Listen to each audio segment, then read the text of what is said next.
I don't want to set the world on fire. Please welcome Tom Montgomery. In your heart. I'm here, and In your white my privileges are heart, going I to have save you but tonight, okay, guys? one desire, and that one is you. No other will do. I've lost all ambition for worldly acclaim. Any government is to monopolize as much violence as possible in order for it to inflict it on as many citizens as possible. I've been on this like weird anarchist arc for a few months now. This is playing by their rules, exactly how they are. Me. I don't want to set the world on fire. I just want to start a flame. You're watching The Dog and Chicken Show. Like, share, subscribe. That's right. It's time for The Dog and Chicken Show.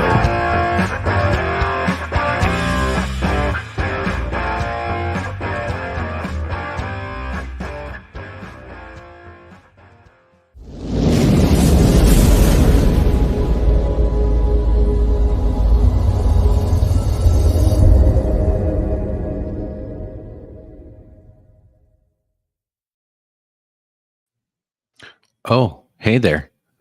Welcome to the Dog and Chicken Show, episode 206.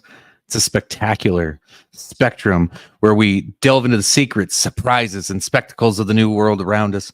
I'm your host, Chicken, set to serve you a symphony of stimulating conversations seasoned with humor and sincerity and a sprinkle of skepticism.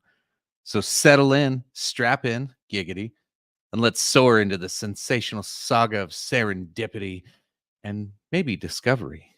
And introducing the man, the myth, the legend, the man who made cowboy hats sexy again, the 16-time, that's right, I said 16-time Revolutionary Wrestling Podcast, and his Hawaiian shirt is back. The one, the only, the quadruple distilled, non-chill filtered, blend master of ceremonies himself. Yes, it is I, the 16-time reigning, defending, undisputed Revolutionary Wrestling Podcast champion, coming out of WrestleMania unscathed and vindicated, Tony fucking G. And you can find me at all of my socials and podcasting iterations at Linktree/Tony the Rod, as well as Linktree/Big Buckin'. Folks, we are back with another jam-packed episode of the Dog and Chicken Show number 206.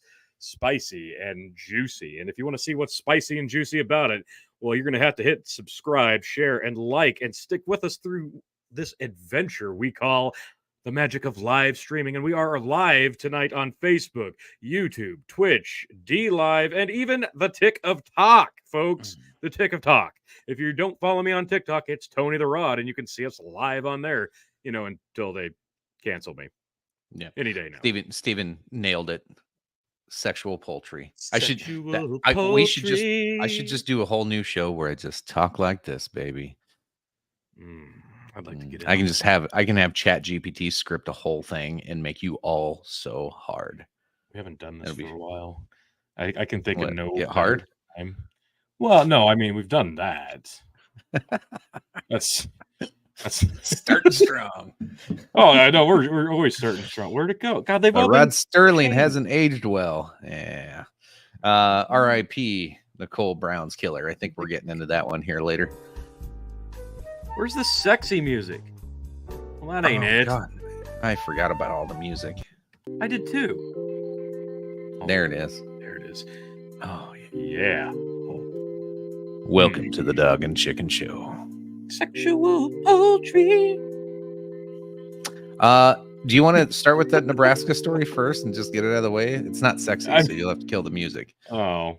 Well, okay, so yeah, before we get into all that. Oh yeah, what are we drinking? Let's get into that. I got some OGD 114. Yes. Oh, if I'd have known you were going to do that, I would have gone that route too. But I am starting out. I've got me a little bit of TX blended whiskey, and I've got some other options here as well. And yes, for you, the paid Facebook subscribers, I've got my lucky bottle of gin. What's left, thank Christ, of the bottle of millet. And I've also got some Busch Latte to chug. I should have grabbed beer tonight. God damn it. Yeah, you know. If you don't know the drill already, here it is quickly, and we will recap probably before the end of the hour. If you pay, this is where Tony goes, drill me, daddy. Yes, drill me, daddy. Drill me harder. If you want to contribute to the show, here's what you get. You get to get me fucked up, obviously, because I got a whole bunch of shit here, and you get to give us drinks every hour on the hour.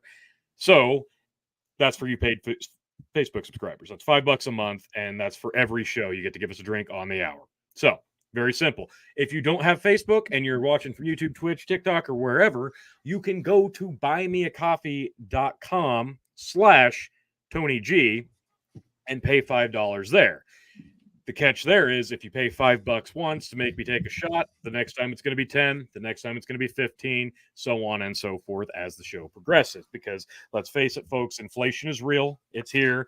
And I can't get shit-faced blacked out drunk for free. So that's the gist of it. And if you are watching from TikTok, I do recommend jumping over to either Facebook, that's Big Buck and Empire, YouTube, Big Buck and Empire, Dog and Chicken Show, or Twitch, Big Buck and Empire, so that we can actually interact with the comments as well. So then you can tell us if you paid the price to make us do stupid shit like drink. And I will be periodically checking the chat on TikTok to see if we're actually getting some views. So with all that being said, I don't like, while Tony was ranting on that whole thing, I'm like, man, my lighting really sucks right now. And I'm all like moving shit around. I had a weird glare and then it was all like foggy and weird. And then I just went whoop. And then like, the lighting still sucks, but it's crystal clear now. I'm like, all right. Oh shit.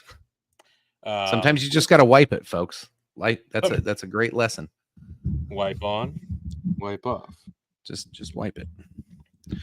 Bandit says it's going to be up to the quality of the first story to determine how nice he's going to be. Oh, God. Well, that sounds kinky. No, I'm fucked. We've got a special guest jumping on here very, very shortly. I just gave him the link, so he will be joining us momentarily as well. Excited about that. I love this guy, and I'm sure everybody noticed there is no Phil. We will be Phil free this evening, I do believe. So we'll be. Bear with us. We'll try to, still be good. Feel free. Feel free. Feel free to have a good. Feel free to have a good time without Phil. Feel free. Everybody Wing Chun tonight and all that. Yeah. Well, speaking of special guests, I think it's time to introduce the dad of dads. I'm so dad. What the fuck was that? Is he? And he already froze. Epic intro. Fucking epic intro. That was amazing. I think he froze again. I think he did. We are off to a great I think it's all those fucking Iranian drones are fucking like above his house getting shelled. Oh, God. Let's hope not. That's scary. World War III. It's happening. It's not happening. I refuse to say it's happening. All the United States fault. Real quick, before we get into stories and shit, like World War III talk, I'm out in my fucking yard yesterday, like finishing building the outdoor chicken coop and chicken run, and I'm like, I went up to my shed to go grab some tools out, and as I'm walking back down into my backyard, I fucking felt a vibration on the ground, and then a fucking boom, boom, loud as shit. And like, I don't see fucking anything, like no smoke, nothing in the sky. It's fucking broad daylight. It's like 12 o'clock in the afternoon. Yeah. Fuck, scared the shit out of me. I'm like, oh shit, it's happening. Like, I'm literally like, do I need to get my truck and go fucking get my kid out of school right now? What the fuck is going on? Like, you look up, parachutes are coming down. It's red dawn. The Russians are coming. Fucking everywhere. And then I was like, did I just fucking make that up? Did that not really happen? And then I started doubting myself. And so I turned on, like, I got the police scanner app on my phone. So I just turned that on. I'm like, somebody will call it in. Like, maybe an anhydrous tank or something blew up. I'm like, shit happens. Meth heads, South Dakota meth were on it. But I was like, maybe that's all it was. It'll come across the scanner eventually. Nope. Like, I listened to that thing for a fucking hour. No, nothing come across. No sirens, no nothing. I'm like, oh fuck, maybe I did, like, maybe I over exaggerated. Maybe it wasn't that fucking big a deal.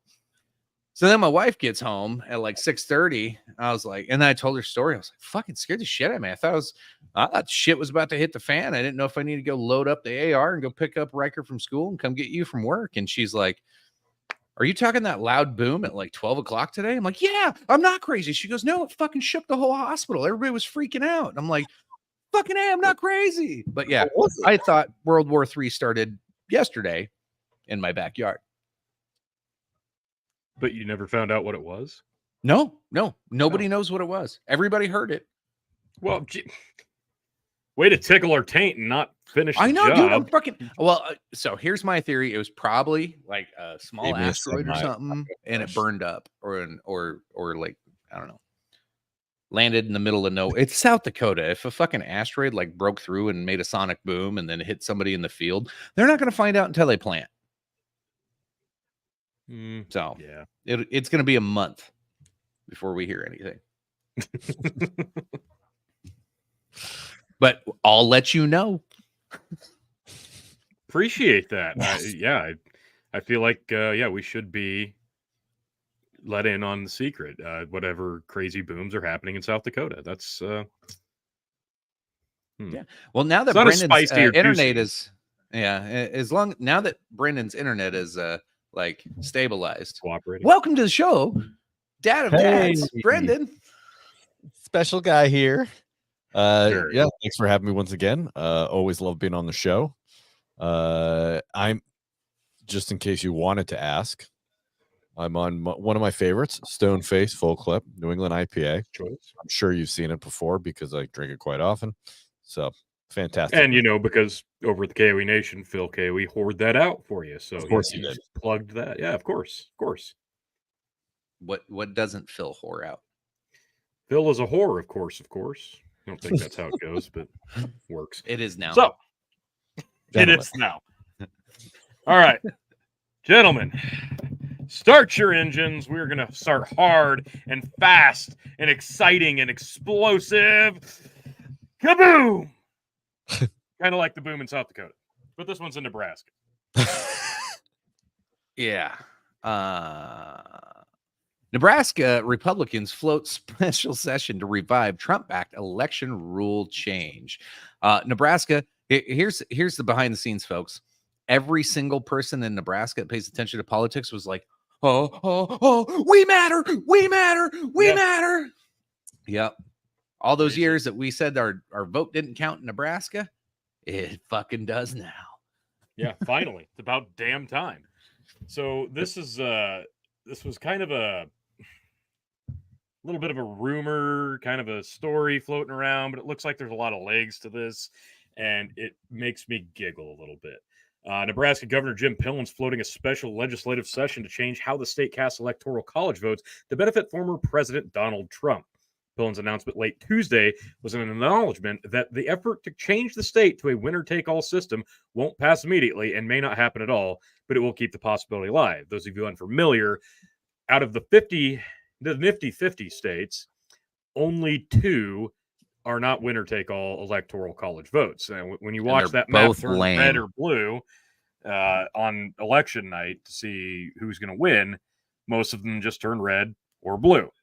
Maine and Nebraska, however, are congressional district votes. Now, Nebraska has 3, which is the Panhandle, the rest of the state, and then an itty little bitty blue dot that are pretty much just Lincoln and Omaha. And in 2020, that little itty bitty Lincoln blue district, that went blue.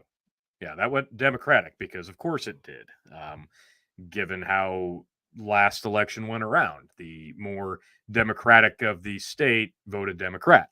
So this go around, Donald Trump is apparently trying to stack the deck in his favor as best he can and get ahead of the curve, because it may only be one electoral vote, but if it came down to it, that could be a big one if it is as close as some people are predicting. So in a winner-take-all scenario, those 2 typically and pretty historically red districts would no longer matter, and all 3 electoral college votes would go predictably red instead of splitting 2 red and 1 blue. So ultimately, with the nationwide Democrat strongholds, and then here's the scenario that they pitched, which Morning Joe, God damn it, we should get on Twitter and look at some of those fucking freakouts. Joe Scarborough was like losing his fucking mind. So if Democrats take normal states and then they pick up Wisconsin, Michigan, Pennsylvania, and then Nebraska's 2nd district, that puts them at a 269 to 269 tie, I believe is what it was going to be. This takes that tie away and gives it to Trump. It'd be 270 to Trump and 268 for Biden in that specific scenario. So that's really what all the freak out is. Is this really expected to be a close race? Like, really? Like, I think Democrats are dude, you seen what happened in the last one, right? Yeah, I know, but I mean, like people came out to vote for Joe Biden, and like whether or not the numbers were the numbers, like people did come out to vote for that guy. Like you can't take that away. But like whether or not he legitimately won, I don't know, but people came out and voted. I don't think they're coming out to vote for the dementia patient this go around, even though he was just as bad back then. I mean, maybe not just as bad, but he was bad back then. But like, I guess it depends on what happens after today with the whole Iranian-Israel thing. That's I think today, like, I know Tony's like, I don't want it to, like, we're not gonna play it up, but no, like today, it just changed like the whole political landscape potentially for the election. Yeah. Before we get there, though, I did want to touch on this other Nebraska, but go ahead, Brendan. No, I'm just saying. I just don't think it's. I don't think they're correct in assuming that it's going to be this close. So I don't think if one electoral vote matters, then we've got other problems. Oh, we do. Oh yeah. I mean, it's only April. We do have other problems because also it's only April. The third party candidate, who is probably doesn't have a chance, but he's pulling votes. RFK Jr. is pulling votes, and he's going to be pulling from blue, most definitely. So, I do not personally believe that it's going to be that close. Two things on the. Oh yeah, this is great. Two things about RFK running as the independent. First and foremost, RFK has the potential to get the most third-party votes since Ross Perot in, what was that, 92? Yeah. Was that the year? 92, 96, yeah. Somewhere in there. Somewhere around there. A third-party candidate has not had this kind of a chance to pull votes, regardless of which party, since the 90s, the early 90s. And secondly, I think what you said there about RFK pulling from the blue vote, it has to be, which tickles me pink because disagree. I think it's the boomer vote. It's the boomer vote he's going to pull for. That's fine, but there's boomers on both sides. There really are. Exactly. And I think the majority of them are going to be blue that he's pulling. I think the majority I guess you're right, because like one boomer that's voting for Trump, you ain't changing their mind. No. Yeah, I mean the only really big thing that maybe the blue people can't get the vax, like, because they were overwhelmingly like on board with this vax, right? Like overwhelming, and RFK was not. But I think that would be one. But he's all up in the shaft of Israel, right? Like he's loving that. So he's no different than Biden in that respect. So so I think they could look the other way for that one little thing. I think he'll pick up. I think he'll pick up like the Gen Xers and some of the older millennials that, the Joe Rogan bros that don't care and are not deeply entrenched, because he did enough of that podcast circuit shit to where like they always knew who he was, but now they really know him intimately, and he's had a lot of favorable podcasts, and honestly, they're gonna be, he'll be the fuck you vote to both Trump and Biden. So that might be his strongest support, and then boomer. I think boomer the Trump blues RFK will be closer than Trump Biden. Yeah, that's a fair prediction. I just love how for the first time since the early 90s, you have a chance to really look at the third-party candidate and go, okay, where is this person pulling from the most? And, it doesn't matter who you listen to. If you listen to a Phil, your third-party candidate, oh, no, this is terrible for the Republicans. He's going to take all of our extra votes that we would get. Feels if like he this weren't is running. terrible for democracy. Yeah, of course it is. But I think it's undeniable. Like Brennan, I agree.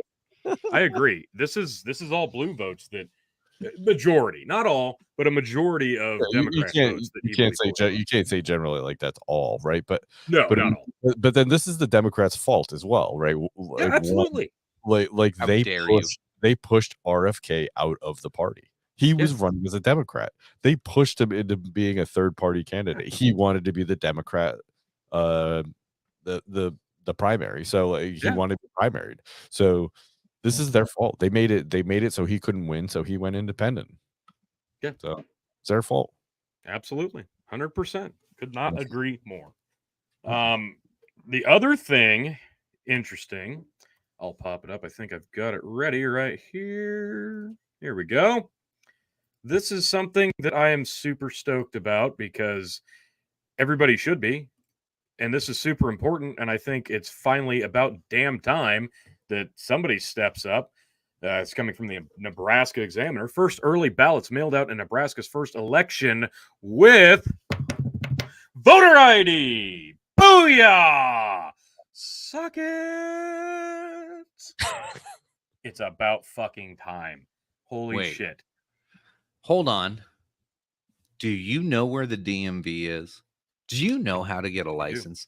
Do you have access to the internet? I do. Because according to Joe Biden, a certain group of people, minority people, don't have those things. They don't have that ability. How fucking dare you? How dare you? So this is... I don't know. I would ask my black friends on Twitter, but they don't have access to the internet. Right, yeah, of course not. Obviously. That's according to Joe Biden, not Dr. Chicken. Yeah. Ridiculous. Omaha, Nebraska, May 14 primary election begins sooner than many voters think, and they are going to need an accepted ID to participate. County election officials mailed out the first ballots Monday. In-person voting at county offices starts April 15th. New this year is a Nebraska requirement to provide a driver's license number or state ID number, which you don't have to have a valid driver's license. You can just get a state ID number to apply for an early voting ballot. Or voters can include a photocopy of a driver's license, state ID, passport, military ID, tribal ID, college ID, or a few more options. So there's fucking options out there, folks. Lots of them. Secretary of State Bob Evnen praised election officials Monday in all 93 counties for educating voters on the process. They're ensuring every voter can cast their ballot securely and independently while adhering to the new voter ID law, he said. So far, Envin's office said counties are reporting a smooth process in applying for early voting ballots. No major hiccups yet. Local and statewide advocates for voting rights have also been generally positive about implementation so far. Nebraska voters overwhelmingly approved a constitutional amendment in 2022 requiring a photo ID to vote. Steven, does Uncle Ruckus have a photo ID? I'm curious. Of course. So this is big for democracy. Let's face it. Again, Big D. The big D. I've said this many a time on the show. When I turned 18 and I went to vote for the very first time, I walked in to my polling place with my voter registration card and my ID in hand because I didn't know what the fuck I was doing. And I walked in and I tried to give it to them, and they went, "Hey, Tony, go over there." Yeah. They knew who I was. They told me where to go. And I'm like, but don't you need... No, you don't need my ID. Why do I fill all this shit out? Who I am. So it perplexed me. At 18 years old, it perplexed me that I did not need to prove that I was who I was and I was who I said I was to go cast a ballot. Anybody could have claimed to be me and taken my ballot, filled it out, and dropped it off. And then when I went to actually do it, they'd be like, "Well, you already voted. You can't vote again." But it wasn't me. Well, you have no proof of that, and we have no proof of that. You're telling me you might not be Tony G. You know, I'm not going to admit nor deny that I could be a replicant. You know, Brendan used to be a Fed. You better be careful.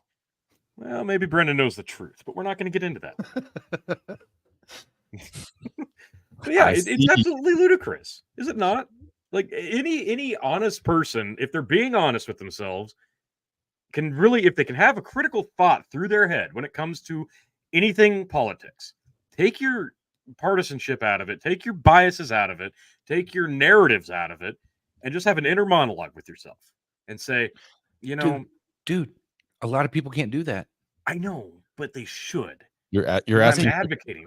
I'm not asking. I'm telling you. If you are an adult that plans on voting in the 2024 election, think about this for a second. You need a voter ID to buy beer, tobacco, rent a car, buy lottery tickets. We don't do those things. We don't do those things. They're bad for the environment. It doesn't matter, but we do those things. I said do. And we do those things. And you need an ID to do those things. Why would we not treat voting, allegedly one of the most important things you can do as an adult? Why would we not require some proof to say you are who you say you are? That's your identity. And it, as an individual, as a voting person of the United States, you should want to be able to prove you are who you are. You should not want others to be able to go in to your polling place, take your ballot, fill it out, and turn it in. Especially all you blue voters. Why would you want the potential of a Trump voter going in, taking your ballot, filling it out, voting for Trump, and dumping it in, and then you not having a chance? Think, folks. Think. They are thinking. They're thinking. You brought it up. They're so stuck in that part of identity that, like, they can't get past that. They don't want to put it on a card yet because you won't use their fucking pronouns, Tony. Take your pronouns out, cast them on your ballot. You can fill them in on the other spots. That's fine. Do whatever you want with that. But, you know, if you're going to vote, get your fucking ID. No, tobacco is not still 18. Not here in Nebraska. It's nationwide, now, is it not? Yeah, I thought that was federal. 21. Yeah, I think that's federal. Yeah, really? That was one of those surprising things we talked about a few years ago. Holy shit, we didn't see that coming. Obviously, I think. Yeah, we talked about it on the show because, like, you can go die for your country, but you can't buy a pack of smokes. Yeah, used to be a beer. Now it's just a cigarette. Get Mo life sentence confirmed. Yeah, so I think voting is largely garbage. The idea that you can vote your, money out of your neighbor's pocket, to me, is just an ancient, archaic way of running anything. I think it's bullshit. But if you're going to force me to do it to defend myself, yeah, I want that person identified, and I want that person known. I want that known entity that was voting my money away from me, and I want them to be known. That's it. Like, I want them to be identified. Now, I think everybody who votes should have their vote publicly. Oh, like, I think there's no reason to look up. It's absolutely serious. It's absolutely silly. I don't understand. Like, if you can't defend why you're voting for then don't vote. Yeah, I mean, I think it would be. Transparency at voting is good, but transparent in everything is good. Like, that's the reason our government's so awful the way it is, because they don't have to have any transparency. Like, okay. So, like, I tell everybody how big my cock is, so like, I'm transparent about it. But there's a reason why you're not showing it to us on the street, because it's not as big as you. You want to end this shit? not like that. No, transparency is great in voting, especially, and we saw that tenfold in 2020. In terms of what the fuck are you covering the windows for? Why can't we see CCTV footage of votes being moved? Whatever. Transparency is a good thing. However, in terms of anonymity to the individual, if you make it so that anybody's voting history can be viewed by the general public, that will give not just one side, but both sides a means of singling out individuals for nefarious means. Also, if you want less and less and less and less and less people to vote, that's a great way to accomplish that, because nobody is going to vote with confidence. Unfortunately, anonymity is one of the things that adds to people's voting honestly. if you make it transparent, then the pollsters are going to win. Then Tom will have an argument for polling because the polls will be correct. Because the people that answer, oh yeah, sure, I'm voting blue, when they get polled on the street, may not be the same people voting blue when they actually get to the ballot box, in their little cupboard. No, but that was my point, Tony. Like that my point is like people should be informed and know why they're voting for Joe Biden or Donald Absolutely. Trump. And the point is that most people are absolutely not. They're just like, I've been a Democrat my whole life. I'm going to keep voting Democrat. So like, so you're saying if if they can't be anonymous, they won't show up to the polls. I don't give a shit. Then they shouldn't, because they can't back up any of their arguments. They can't back up any of whatever they're doing. Like they're afraid of voting like that, so that tells me that I don't really care. Like this is not happening. Right. Like this is not right. So, I think the identifying and having in New Hampshire, you have to show up with your ID. You have to actually, they check your name, address, the whole 9 yards. Obviously, the people know. The people running the polls know who we are. It's not a big deal. And the fact that they made it a big deal, like Chicken said at the beginning here, we're like, well, these people don't know how to get an ID, is just so absurd. But that's again the ideology of voting blue down the line, voting red down the line. It's those same people that fell for that bullshit.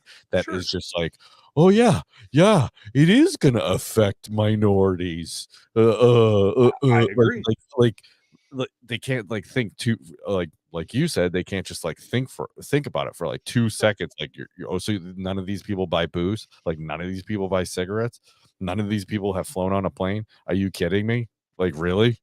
Well, and the average person doesn't know that these things are even being said or discussed either. Like that's the creepiest part to me. Like a couple of questions since we're on the voting topic.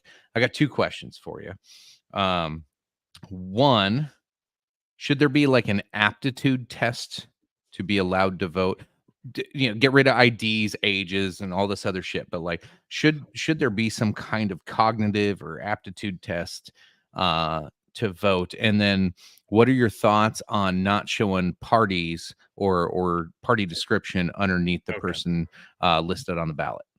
So funny comment by Bandit. Well, voting red down the line isn't as bad as voting blue down the line.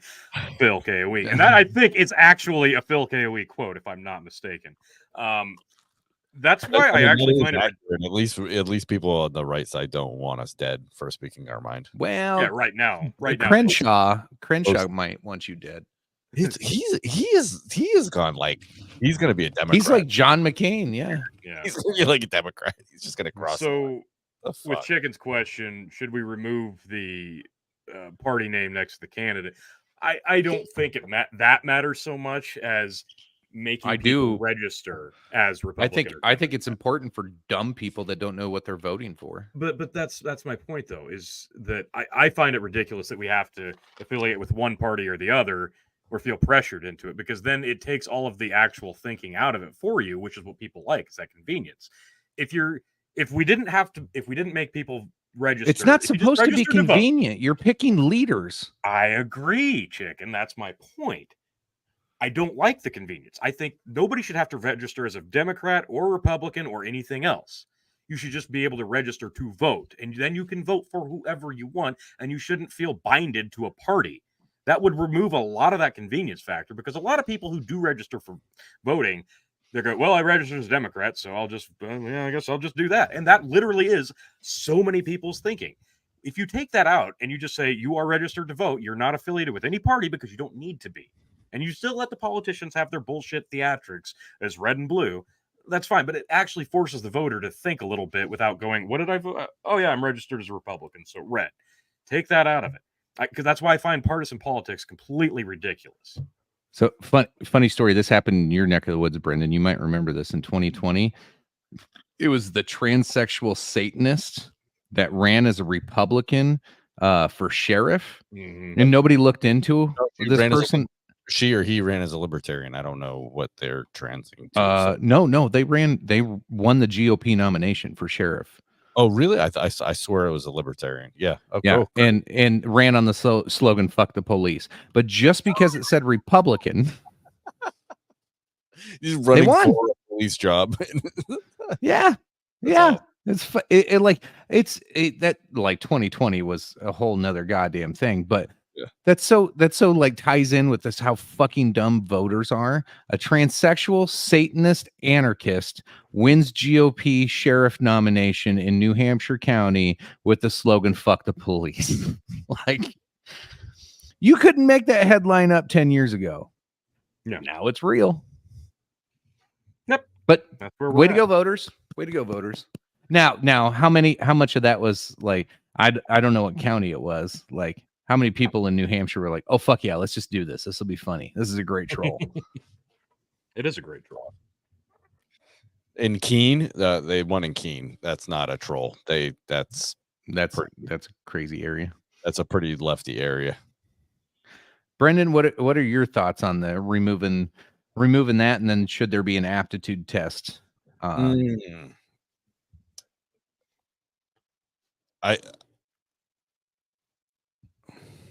Aptitude, I don't know.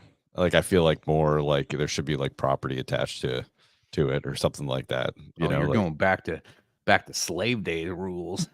yeah. Well, I mean, let's be serious. The people that are, I mean, They have a higher stake in the vote. much yeah. higher stake. Someone who has ownership of something, you know, especially land in the area and stuff like that. But I see the problem. I see the problem with that as well. So, can we go back to the 3/5? What was the compromise? The 3/5 compromise or whatever? Or yeah. if you don't own property, you only count as 3/5 of the vote. Yeah, I mean, well, I mean, they did that to like, yeah, they Well, did yeah, you know what I mean. Yeah. as long as you weren't white, that's how it counted. Yeah. No, I mean, it's stuff that, yeah, but then the question is like, okay, well, who votes? Like, my wife and I own the house. Do we both get to vote, or do I just get to vote, or does she just get to vote and I don't get to vote? Like, that would be like, she's a woman. Hold on, I'm going to stop you right there. Yeah. We need to repeal that amendment. She's a woman. Okay. Yeah. You Just get to vote. Just get rid of suffrage. You get to vote. Did you ever see that guy that walked around college campuses asking people to sign a petition to end women's suffrage? Yes. Which yes. And most of the women signed it because they thought it meant women's suffering. Dude, everyone signed it. It was like, and everyone, they just thought it meant suffering, and they didn't know that. That's fucking great. But it's proof. It's proof that maybe there's a little bit of good behind what Chicken's saying here. Should there be an aptitude test for voting? Because I said that you should be over 25 before you first vote. Like, that's when I your like brain that. I think that's good. You know, and the idea that, you know, you've lived in the world a little bit more, you've paid some bills, you got out of your ass kicked. You got your ass kicked. You've probably been depressed every now and then, and you're like, oh snap, like, you know, life is hard out on your own, you know, and you kind of let's get back to race. I think that maybe 25 is asking a bit much. I think you might as well make it 21. I mean, you got to be 21 to buy cigarettes and tobacco and beer and booze. So I'm just saying if we're going to aptitude, then 25 is like, that's where your brain is fully formed. And think about it. Think about when you were 25. I don't know. There's states where age of consent's 13. So like, we got a lot of shit to work on here. Yeah, fuck those states. That's no, don't do that. They might like it. You're right. Sorry. Don't fuck those states. So as far as aptitude goes, and removing Democrat, Republican, or the DNR, I think that would be fine. Again, that would be another way of forcing people to really know why they're going to the polls and who they're voting for. And not that, you know, most people would really have a problem with that who are going to the polls, because you're bombarded with mailers and commercials forever and a day right before the but you know, those casual people that don't really pay attention but like to go there and vote D or R right down the line, yeah, they're going to have some trouble. I think it could be as simple as, like, you could let this be run by states. the states could make their own aptitude test, and it could be just 3 questions. If you pass 3 questions, you get to vote. So it's not hard. And it's like, who is your governor? Who is your last governor? To show that you actually have cared for a little while. Gives you a timeline, and you know a little bit about politics. And then it'll be, who is your favorite artist and why? Tony, I don't know about you, but all I heard was I gotta keep the kids engaged here. That's all I heard. You heard the Charlie Brown parents. Yeah. Who are you voting for, cracker? Yeah. No shit. No, I like the idea of it being a simple questionnaire, but I don't think you can have it be only 3 questions that are across the board, because then people could actually study for it. And, you know, even the dumbest of dumb can pass 2 questions. Hey, Tony, why don't you... Okay, hang on. There might be a few shots in there. Yeah, there's a few. It's the Koval Millet whiskey, and I think there's more than 1 shot. So, yeah, if you want me to finish it, we'll have to gauge and see what's in here, and you'll have to pay the extra tax. But you do get 1. You do get 1. I'm going to pour you the 1. I guess I'll use this one. Fuck it. Pour me. I'm going to be so happy to be rid of this bottle. You have no idea. Millet whiskey. I am so mad that you guys got me 2 bottles, and I'm not. Oh, all right, here's. And I spend half the shows in a hotel, so I don't even bring them with me.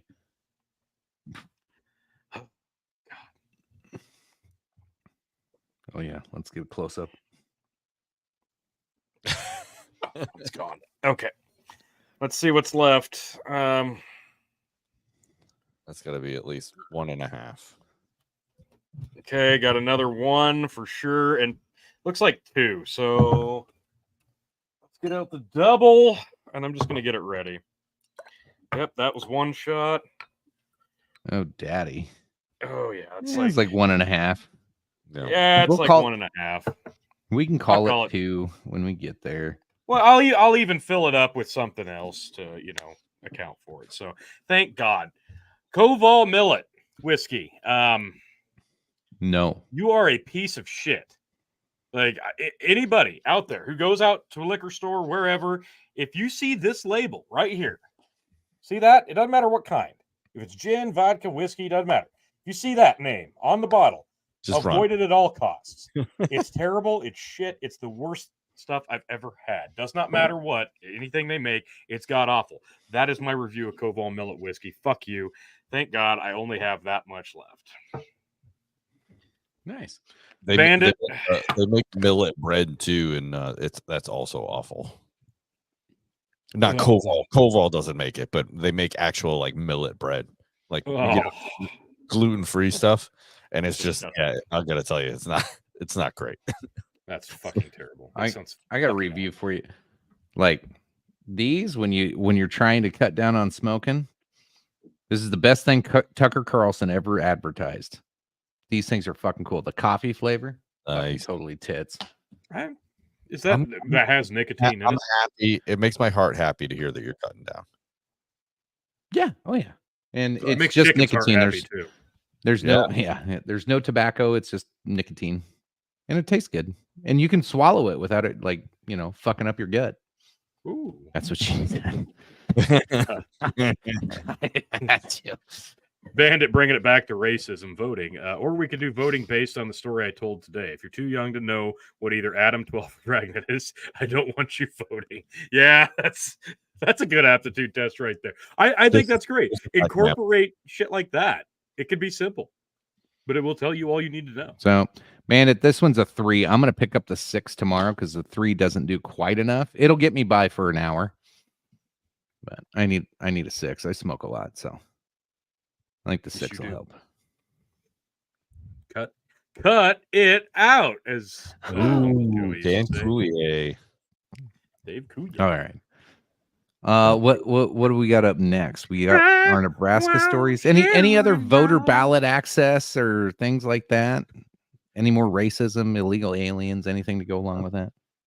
You know, so Nebraska is the like pinnacle of landlocked flyover states with only a measly 3 electoral college votes, even though they are by congressional district up for grabs. It's a good starting point in terms of I like what Nebraska does politically, and that's not because they typically go red. It's because we have a unicameral versus a bicameral, which means less politicians, right? That's always a good thing. We have the congressional voting district. I think that's a happy compromise between your electoral college and your popular vote. I mean, that's this meet in the middle as it gets. And a moderate like me, you know how much I love that. And of course, voting ID. If you're going to vote and you're going to try to be educated about it, or you just want to go vote, you should at least be able to prove you are who you say you are. So there's a lot of things that this state does on the political voting landscape that I really do appreciate. I think it should be that way across the nation. But again, that's the great thing about individual states and why we don't use just a popular vote, because it is up to the United States to pick and choose what they want for laws. The United States, not United America. It's United States. And the states do have the final say. And Nebraska's got the right idea. And I think a lot of states need to really take a hard look at it and really consider some of these things. So more states are never going to move to a unicameral because they're not going to get rid of half of their government. But the part of this whole thing, especially when it came to like Morning Joe losing their shit, is they're all like, oh my God, Nebraska wants to go to winner take all. Oh no, this is bad. If every state turned and did what Nebraska does, you would never have a Democrat elected as president, because there's no, if you look at if you were to district out every state, it's just your cities versus the country people, and there's more like sections of country people. That's like Nebraska's population. What is it, like 60 or 70% of them live in Omaha and Lincoln or more? Yeah, that's what I mean. It was one little blue dot and then a giant red spot and another giant red spot. Yeah. So they only get one, because we are like, Nebraska is formed after the electoral college like idea. They literally just kind of unicamerally, like, that's how they do everything. It's kind of based on that system. Same thing in Maine. So if you did that across the country, it'd be devastating for Democrats when it comes to the national election. That's why they want to get rid of the current system of electoral college, because with a winner take all, they can take the Minnesotas, the Wisconsins, the Pennsylvanias sometimes, and Georgia sometimes, and they can have those types of things to where if they broke those out into districts, they would never take them. They would never fucking win. So they want to get rid of the electoral college and just let LA and New York and go with the popular vote where the highest population wins. That's literally just the argument. The whole point of electoral college, we've gone over this extensively on this show, is to protect like the small communities and farmers and low population areas of this country, to make sure they have a sway.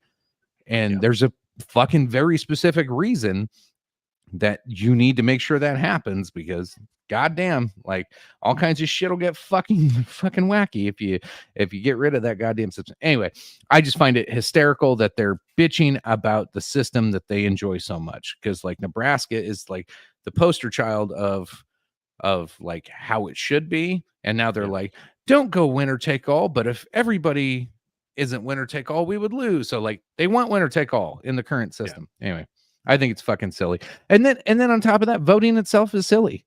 It just it's perpetuating a coercive system like that you want to be involved in. Okay, yeah, have fun with that. Like, bow down, kiss Phil's fucking ring. Go vote Phil KOE. Like, yeah, good luck with that. There's no alternate avenues to change. Outside of your current government. There's no way to do anything else. Let's just keep voting for the same old bullshit. I like personal freedom, and abstaining from your vote is the best way to give yourself personal growth, personal freedom, and not be a part of a coercive system. Brendan, what say you, my friend? So I would disagree with one thing that Tony said. He said which is probably, for those of you who know me, is going to be kind of surprising. But if we're going to have a government, then I want as many politicians as possible. And on that note, Brendan's got to leave. As many.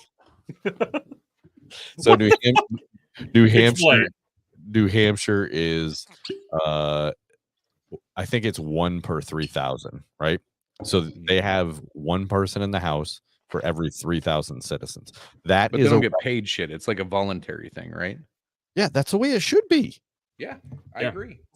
That's public service. You're doing a service. It's not if you're getting paid $175,000 a year. That's not a service. That's a fucking career.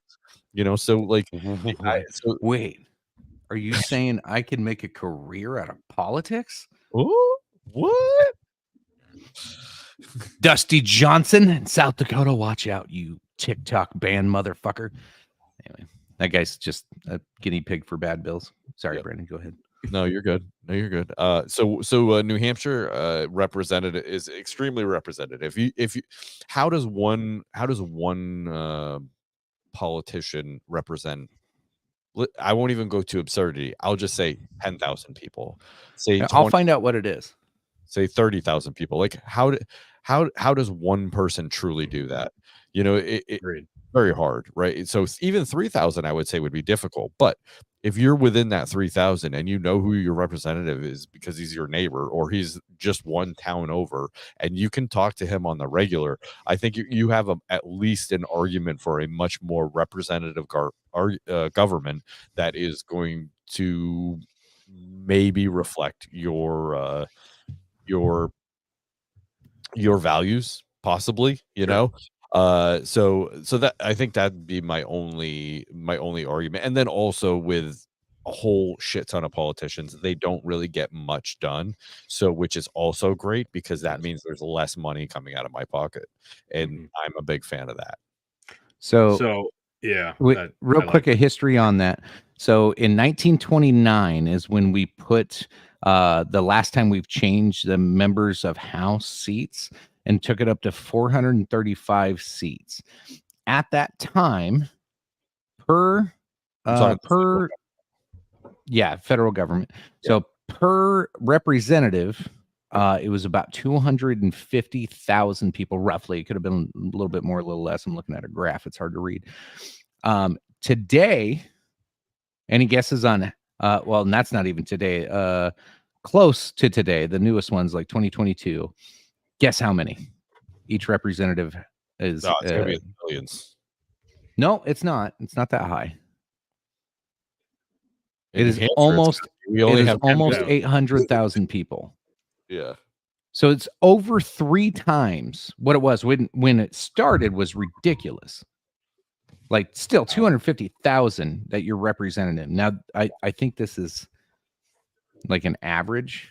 I don't think it's perfectly proportionate, but yeah, that's fucking crazy. You get to speak for almost 1 million people. Fuck you. Yeah, I like where you're going with that, Brandon, though. I like being able to get a more statesman approach to the position as opposed to a politician. But that's a bygone role that doesn't really get filled anymore. This is why the Tea Party, career based. This is why the Tea Party happened, right? They were being taxed without representation. They were not represented while they were being taxed. So they wanted at least a say in it. So this is exactly what.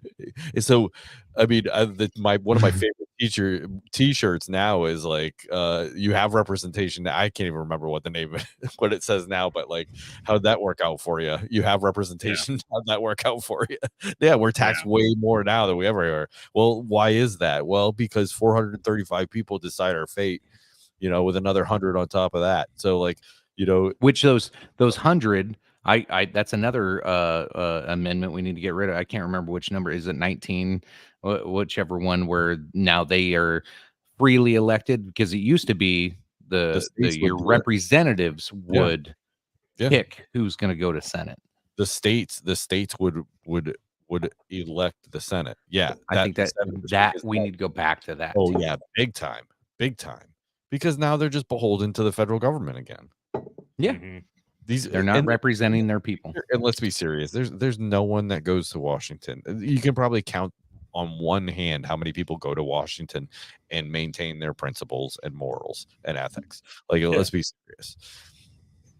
If you're going in there making buttholes, that's how many a year, and you know, in 5 years you're a millionaire, you know, multi-millionaire. Again, multi-millionaire to do politics. Fucking, what am I That's doing one on of this the show? That's one of the things I do like about Jim. To announce my candidacy for U.S. Senate. I do like that about Jim Pillen here in Nebraska because he has no aspirations of going to D.C. So the role he's filling here in Nebraska, whether you agree with his politics or not, he gives no fuck. There's no agenda. He's just doing what he thinks needs to be done. And whether you voted for him or not, or you like him now or you don't, that we really need more of that. Like, he's just in there doing what he thinks needs to be done, and that's what he was elected to do. It's not what can I do to get my ass to DC, because he doesn't want to be there. And I think that's fantastic. Here's a throwback if I ever run for office, because I'll have to have that attitude, because there's so much shit of me on the internet that's not good for any kind of campaign. True. So I would literally have to make my campaign slogan is vote for chicken, calling them bitches cunts. I don't know how far that will get you, but I think that would be accurate. That was. I'm just being real. Just being real. Yeah. That was actually. I would love to see you at like a press conference and you're like, "You're being a hard R. Just stop. Just stop." No, I'd be like, "You're being a retard. You're being a retard." R. Yeah. And they'd be like, "Did you just call me the hard R?" Yeah. Yes. Stop being a retard. The RETARD, you retard. It's not hard R. It's RETARD, you fucking retard. What are your pronouns, pussy? Oh, God. I'm going to check. That would be a disaster. I'm going to check and see if we've got booted from TikTok yet.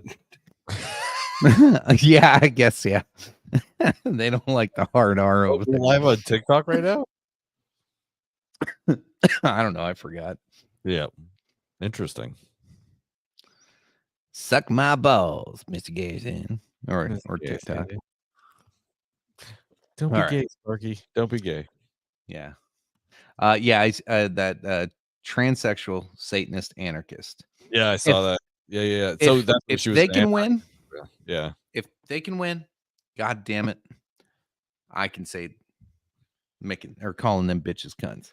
I can do it too. Dude, I don't care what anyone says. New Hampshire is the place to be. They're doing some great shit. So I love it here. And did we get kicked off yet, Tony? Nope, I guess not. Was that a yes or yeah, we did, or no, we're still live? Yeah, I don't. No, New Hampshire's at so they do a thing. It's basically a school voucher, right? Education freedom accounts for homeschoolers, charter schools, that type of thing. They give you. It is income based now, and they're just trying to like incrementally make it so it's just not income based. So if you want to take your kid out of public school, put them in a charter school, you'll get a little you get a little bit of money towards towards the money towards that school, and then towards tuition. And then if you're homeschooling, then you get that money to buy supplies and stuff like that. So basically taking money away from public schools, which is a good thing because they're garbage. Bandit, I want to take the John Fetterman approach without the stroke. God. I just want to say some crazy shit and see if I can get elected. Right. That's the goal. I appreciate everybody watching on our normal platforms who was like, wait, we're live on TikTok, and a bunch of people immediately closed out whatever browser they were using and jumped on TikTok to check to see if we were still live on there, because there was a huge dip on here on StreamYard. And then TikTok went up. Yeah. Grow the farm up. People are running for federal office, then conceivably they would only need 11% of vote to be the winner. We're not a pure democracy. We're a constitutional republic. Constitutional. But my democracy. Yeah. it's not perfect. Absolutely not. If 11% of total vote is the winner, all you need is LA and New York. Scary. Absolutely. Though. That was the point I made earlier. Yep. Yeah, absolutely. And that's why, back to Bandit's question before, are any of y'all like anti-electoral? Fuck no. No. And this is why I do disagree with Chicken's sentiment that if we all went to congressional votes, congressional district voting as opposed to winner, it would be the electoral college on crack, is what it would be. It could be potentially, but in my opinion, if all 50 states went congressional district electoral college votes, I think it would allow for a lot of this crazy woke mentality to kind of go by the wayside, because they'd actually have to try on policy and not attacking the other side to get their votes. That sounds like a damn shame, doesn't it? Yeah, it does. It sounds awful that we'd actually have to get back to, the issues to earn the votes, as opposed to just calling other people's Nazis and racists and bigots and sexists and transphobes. Let's see. Electoral. Why voting? Brennan, are you anti-electoral college at all? New York. No. Didn't figure. Just because you're an American. Don't call me that. How dare you? No, listen, again, it's one of those things that I think the idea that my neighbor can vote money out of my pocket is an archaic and bullshit way of thinking. It is bullshit. Yeah, but if I'm gonna be forced to take part in this system, people, you need to read Lysander Spooner, No Treason. Like it's just fucking, it's brilliant. And he saw this in 1830, that the Constitution was just utter bullshit and it wasn't going to work. So I'm just saying that if I'm being forced to take part in this system, then yes, I want it to absolutely not be in one side's favor. And if without the electoral college, it'd be insane. So there's still a line from Phil, though. If you don't have the ability to vote the money out of your neighbor's pocket, that means you have no power at all, and the power is taken from you and just given to the government to do as they want, and then you have no say no matter what. So, oh no, scary stuff from Republican talking points. Phil's not here. I had to fill in for him. All right. Anyway, I wanted to illustrate this to prove my point. So New York has 29 electoral votes based on population. So New York City would still probably get, out of those 29, would probably still get 10, 15 of them. But then these outer areas that still have, some, Rochester will probably have a few, Buffalo will have a few, but all these other areas, you'd cut that down, and you know what? Maybe 5 to 9 of them would go to Republicans instead of all of them going to Democrats. See, just because 1, 2, 3, 4 high populated areas within a state voted for Joe Biden means all of these thousands of people, there's 10,000, Donald Trump won that county, 25,000, Donald Trump won that county, another 8,000, another 25. There's only 2 or 3. I like this. But all of these people, their vote did not count. Right. That's why I think doing it by congressional, just like you separate it like Nebraska does, then your vote fucking matters in your district. And if you don't like how New York City votes and you love New York State, you can just move not very far away instead of leaving your state. I think it opens up freedom for people. I think this is a good step. I think this is actually more telling. Now, I'm sure you've seen the meme. I wish I had it at the ready, but you've seen the graph that the pro total state or total uses. Country. Yeah, if you use just the pro popular vote people's map, and it removes all those what is it, by counties that don't have X amount of people in it, it tells the real story of how people vote. No, which is ridiculous because it shows a very, very blue map. Yeah, here. I'll even if you're looking at New York, like you just showed, there's a lot of red there. Now this isn't 2020, but this is 2000, 2008, 2016 county results. That's pretty goddamn telling.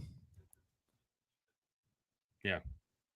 This is exactly why people who are anti-electoral college need to actually critically think about this, because whether you like it or not, well, no, they don't want to critically think. They want to put their fucking boot on your neck.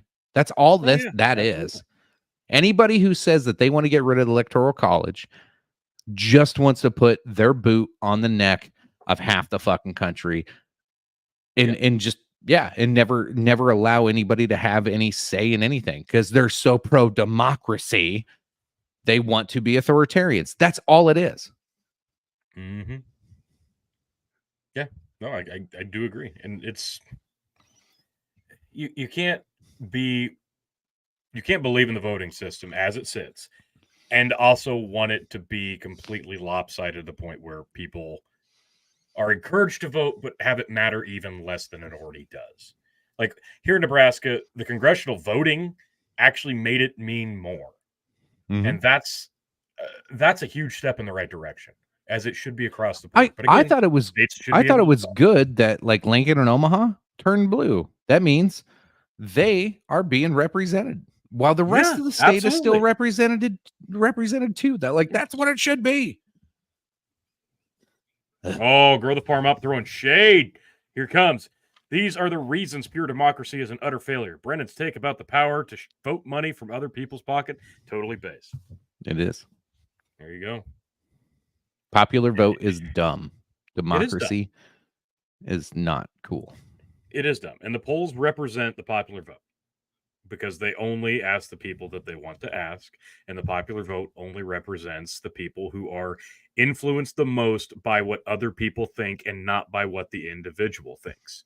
And that's why polls are not reflective of people when they get into the anonymous voting box when it comes time to put pencil to paper.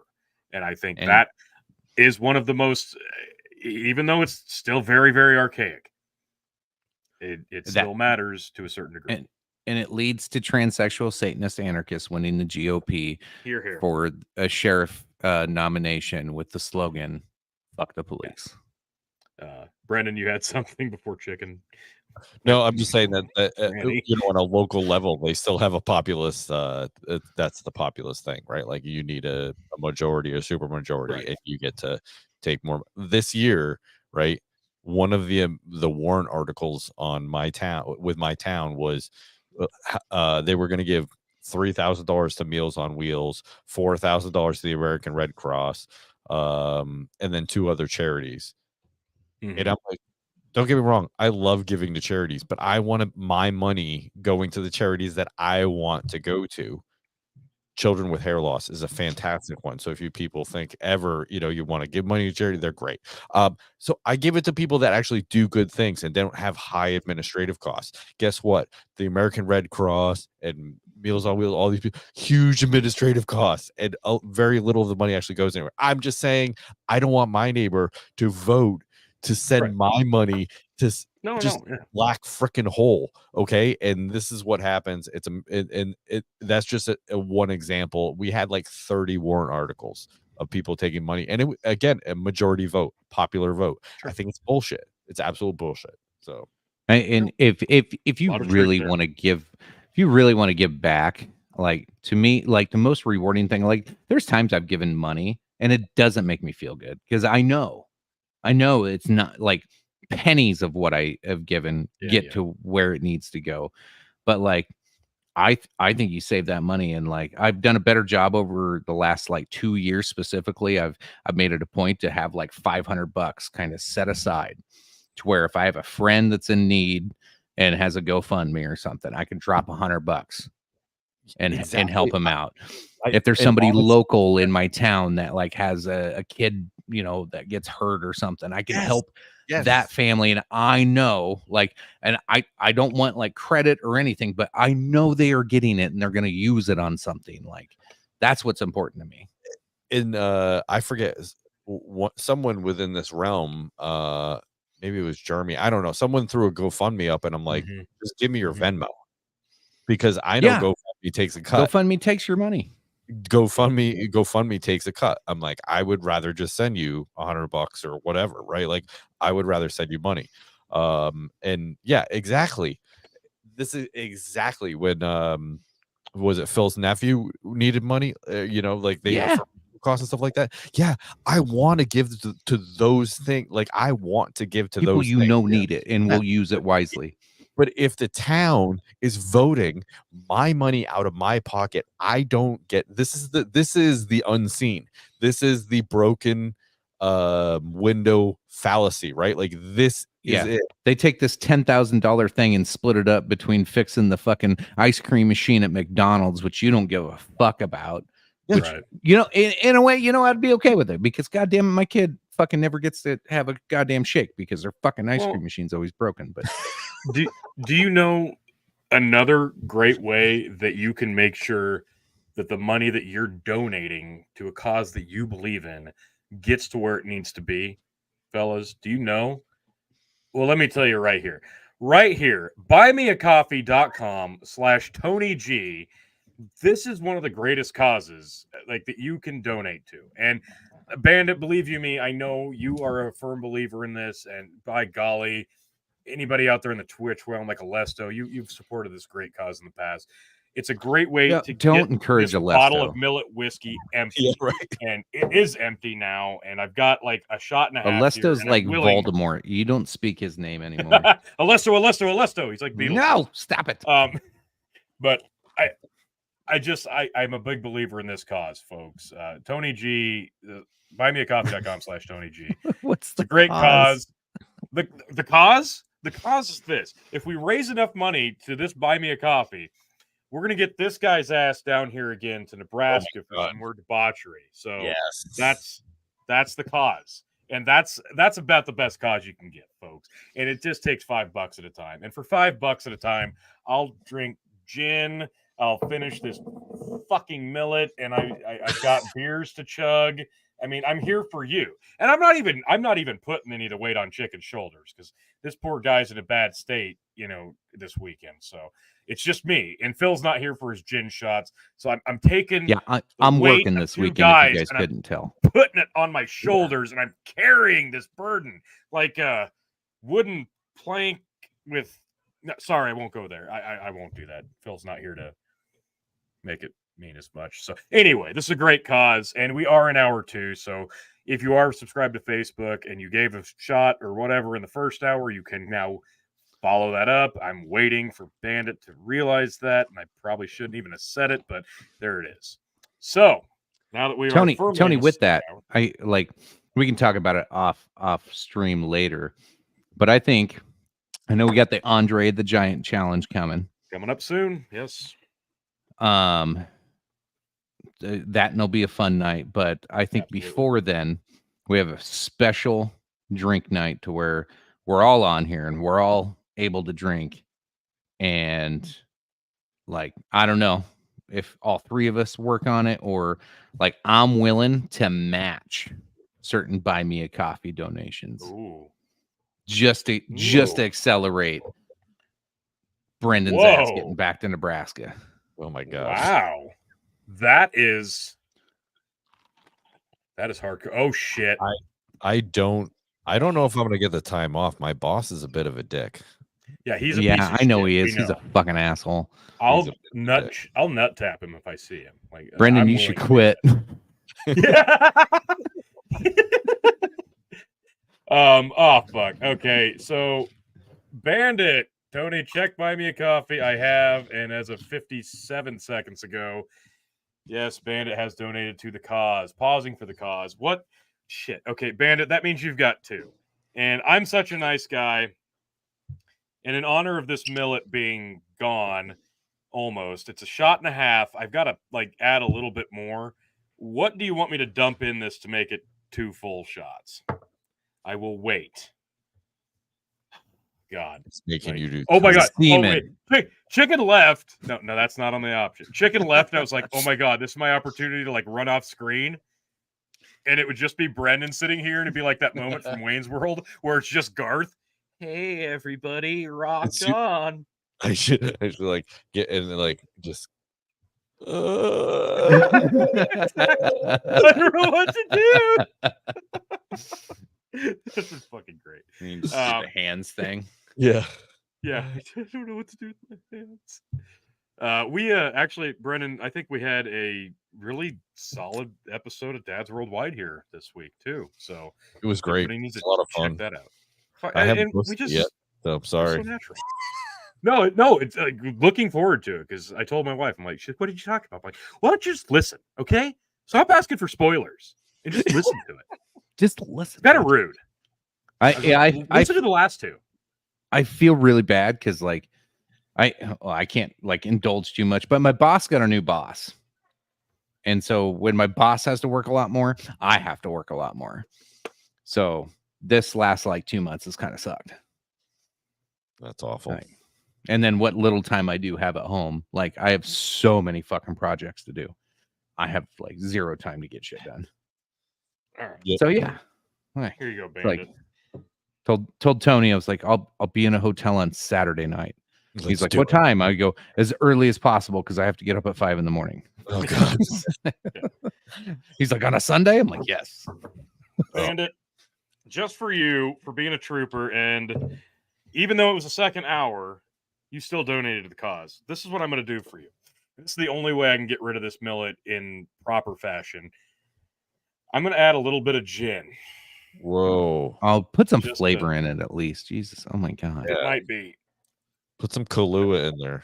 Oh my! Oh, I like Throw some Kahlua. Jaeger That in it sounds while you're at horrible. it. Jesus. Oh yeah. Maybe a little Red Bull. Oh, you guys are sick. Go get BuyMeACoffee.com/Tony G, and you can make those sick requests all you want. Go get some milk. He needs some milk. All right. Tony, you remember back in the day when we used to do that shit when we'd play cards? Yes. And then Not like fondly, everybody but yes. we'd like pour shit into a pint glass. Everybody would like pour a so shot of different shit.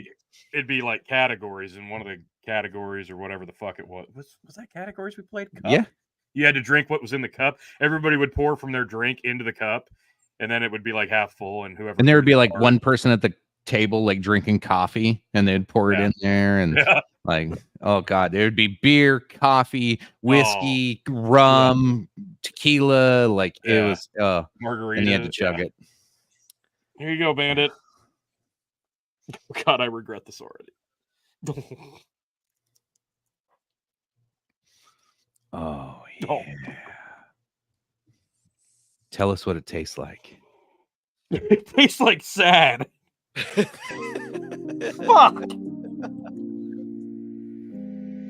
Tell Oh, us how God, it's like sad the- it tastes. It's like a cat with AIDS pissed on a wet piece of cardboard. Oh, did you eat that cardboard, bad boy? I chopped it down, I chewed it up, I swallowed that shit, puked it up, and ate it again. Well, there goes my bid for U.S. Senate.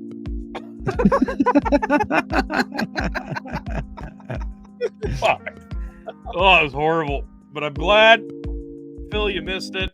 It's gone. The fucking Koval Millet whiskey is officially.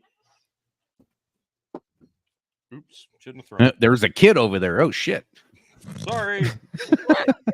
No, I threw it at a chair and it hit the chair so hard it bounced off the chair, and I thought it was going to knock over my camera, but it didn't. So we're good. All right. So firmly in the second hour, let's get into the juicy portion, and we'll finish up with the spicy stuff towards the end, folks. Let's get into the juice because this is a yes, I'll get pretty the big juice story. pulled up. This Yeah. was a big I didn't know surprise. about this. Like I've been so fucking out of the loop on shit. And like I sorry guys, I have not been watching the chat very closely. I've been a little fucking tied up and a little bit busy. But I just started seeing memes and I didn't know why. And then yesterday I was like, oh figured out. shit. OJ's dead. Yeah. That No. I didn't expect that.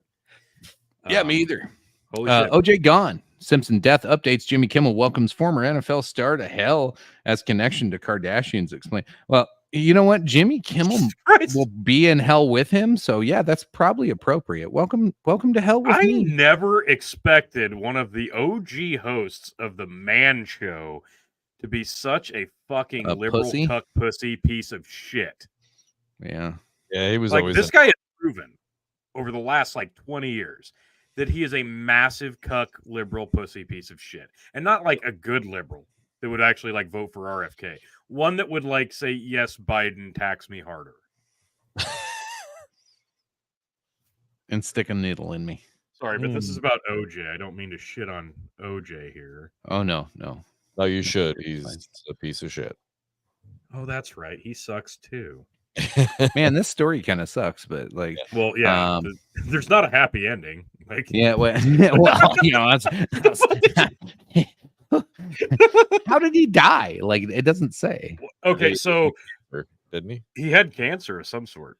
I didn't know. I think this is kind of like if he did have cancer and it was public, I was completely unaware of it. Was he? He was out of jail, right? Yeah. Hold on. I'm gonna look him up on Twitter. Like I remember his videos on Twitter. He'd be like, "Hello, Twitter world."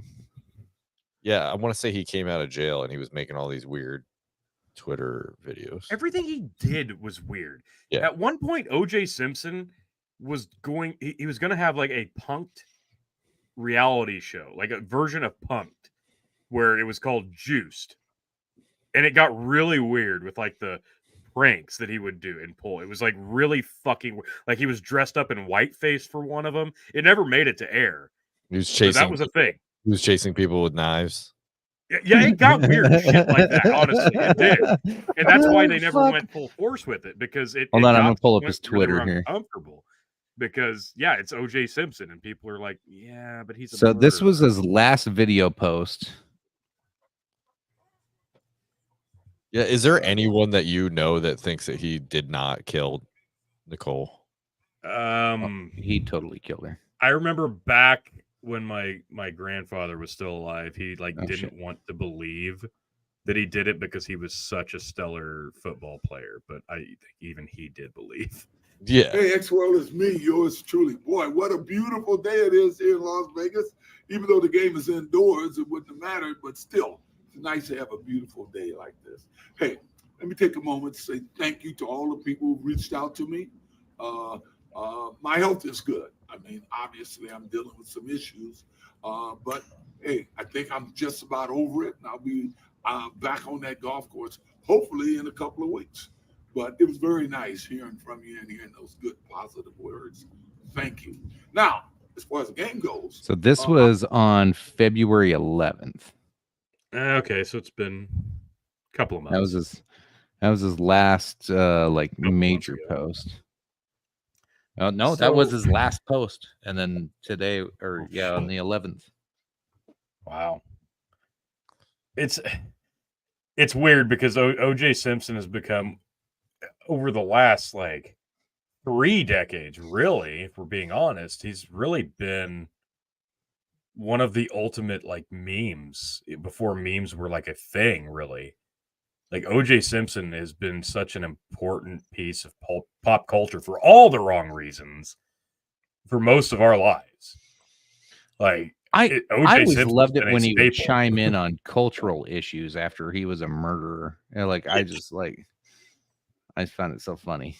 Yeah, it's one of those things that you're like, dude, just stay out of the limelight. Just go away. Like you got away with it. Just stop. No, and that was the thing that bothered me the most, is because years ago he was going to write a book and title it "How I Would Have Done It If I Would Have Done It," and they said, "You can't do this. You got away with it, dude, but Jesus, what the fuck? Why are you gonna really? You're gonna write a memoir and go that's called How I Would Have Done It Had I Done It.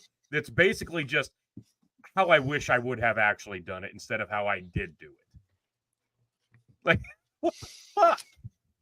If the glove don't fit, you're full of shit. You must have quit. Yeah.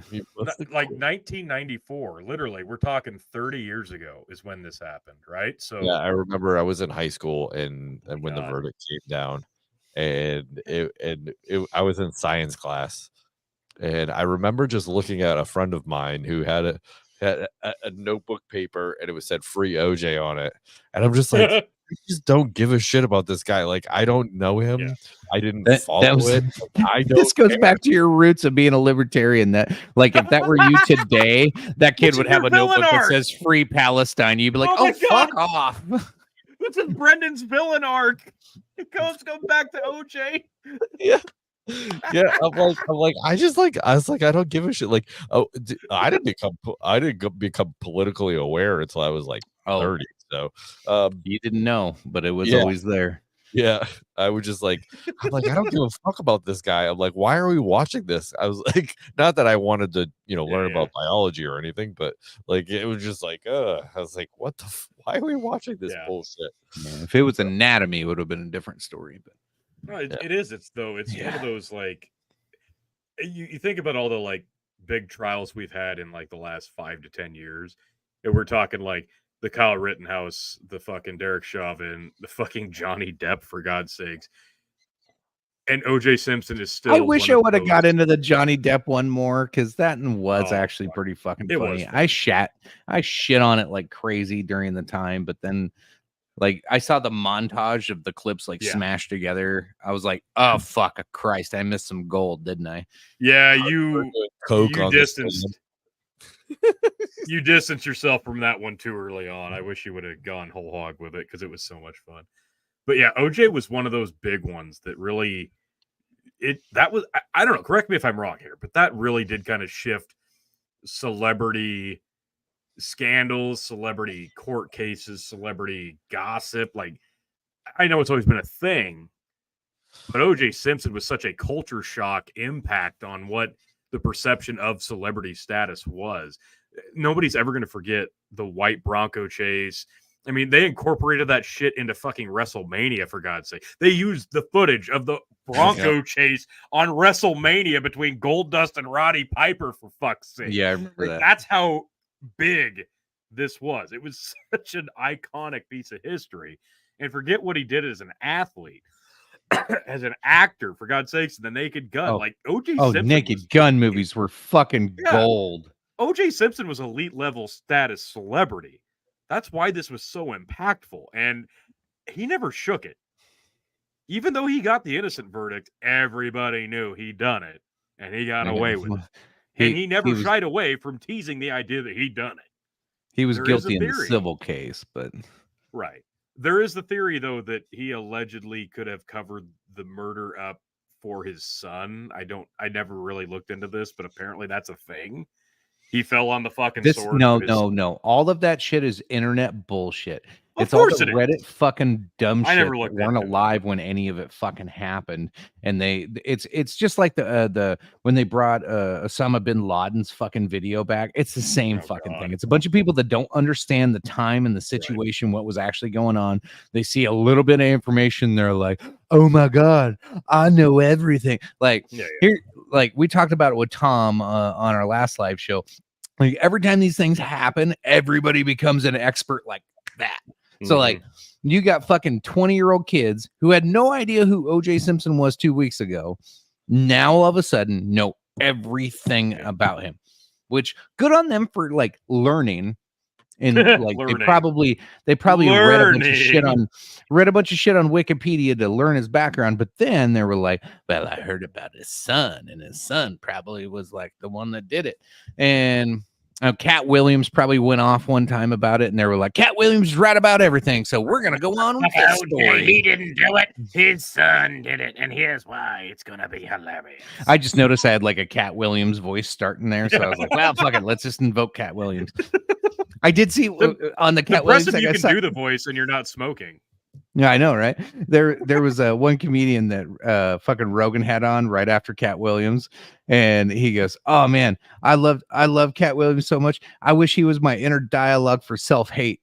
He'd just be like, "You suck, pussy. Get off your ass. Go work out, you fucking pussy." Like, oh my God, I would work out twice a day if I know, right? Cat Williams yelling at you about how much of a piece of shit you are every day. Why the fuck you having that fudge round, motherfucker? Don't you think you're fat enough? Get up, Tubby. That would be awesome. Don't put that in your mouth. Don't put that in your mouth. Cat Williams, we have just stumbled upon a great inner dialogue fucking billion dollar idea. It's Hit like us up. We'll work out the deal. Anti-meditation app. You're just yelling. Yo, I love it. Yes. Yeah. We're gonna be billionaires. For real. We need an anti-meditation app for people who have too big of egos. Yeah. Oh my God. It can just be us calling them cunts all day.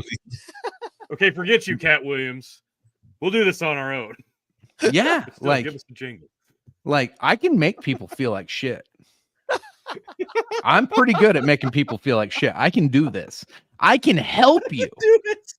If you feel like you're on fucking cloud 9 and your day's going too good and you're like, no, man, I need to come back down to a normal level. Call me. I need to be I will fix you, motherfucker. I need a normal level of lethargic. I'm feeling way too good about myself today. I need some chicken in my inner monologue to bring me back down. That's much better. Thank you for depressing me. I can do this. Bandit, there's not an official conspiracy theory, but tell me Megyn Kelly couldn't pass for Nicole. Oh, God. Dude, okay. Hold on. Let Bandit, me look it up. stop giving Phil material, all right? Because this is going to be, God damn it, son of a bitch. Look at the pictures. No! Fuck! Is this a thing? This Hold can't on. be a thing, can it? But Side note, at least OJ Hold Simpson can rest easy knowing that his wife's killer is dead. All right, I'll go through a few of these. I'll zoom in. Hold on, let me switch my tabs What the here. fuck is this?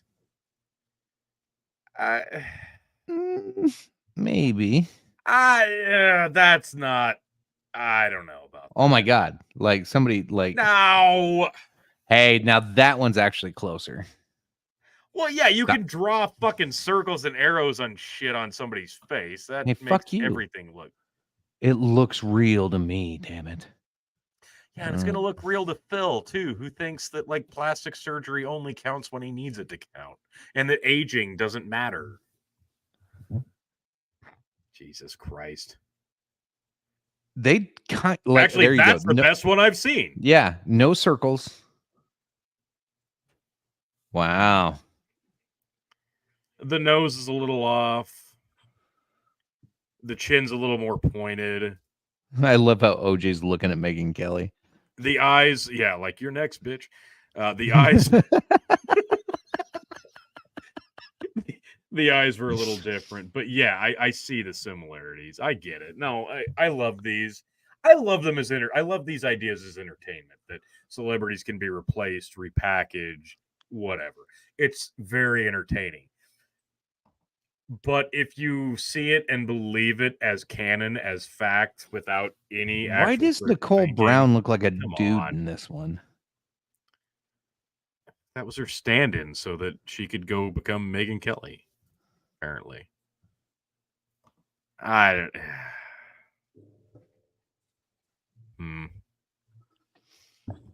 Went from hot blonde to Karen. Why do you have two Megyn Kellys on the screen? Yeah, I was gonna say, why do you have two Megyn Kellys? Yeah, I don't know.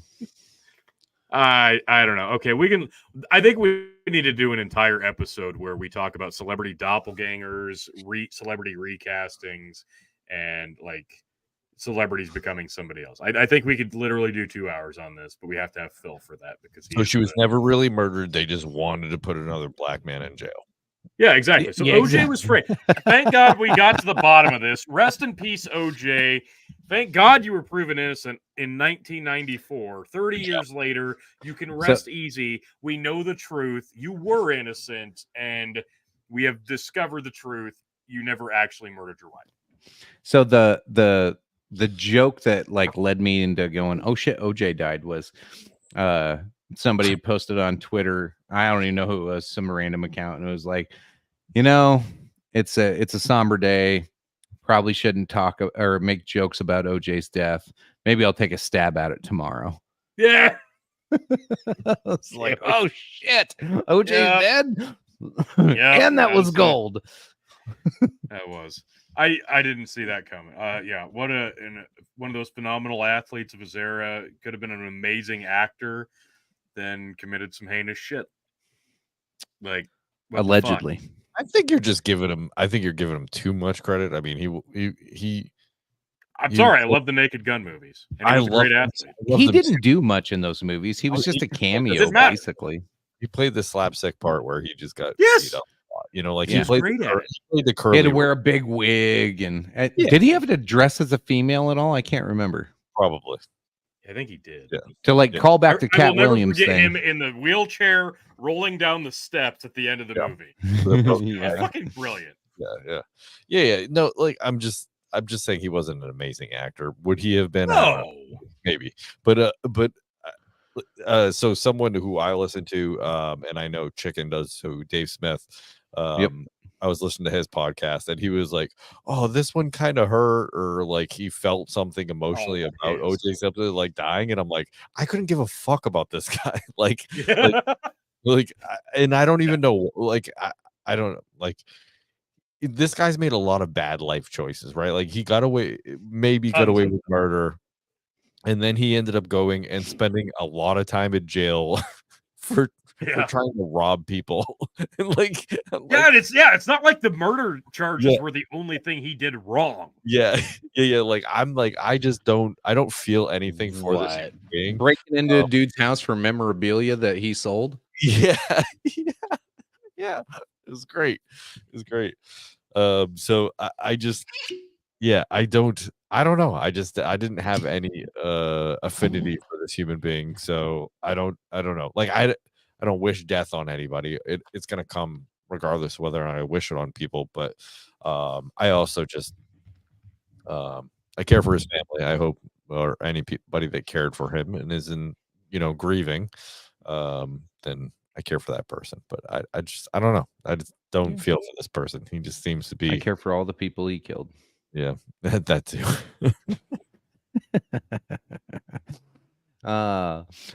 That's awesome. Appreciate we got a few viewers over on Rumble. Just want to give you all a shout out. Just gonna Rumble. Rumble's out over there.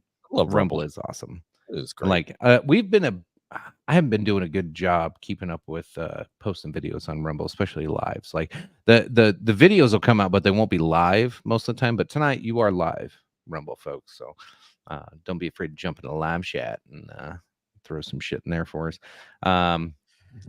Anyway, sorry, I got distracted. What's our next story? I had some infiltrators in my lair trying to be sneaky. That never happened. It was not just it wasn't just my kids, it was my wife too, who thinks they're hilarious. Do you want to go with the Florida woman story? Yeah, let's do that first, and then we're going from the juicy to the spicy. But any final thoughts on the OJ death? No.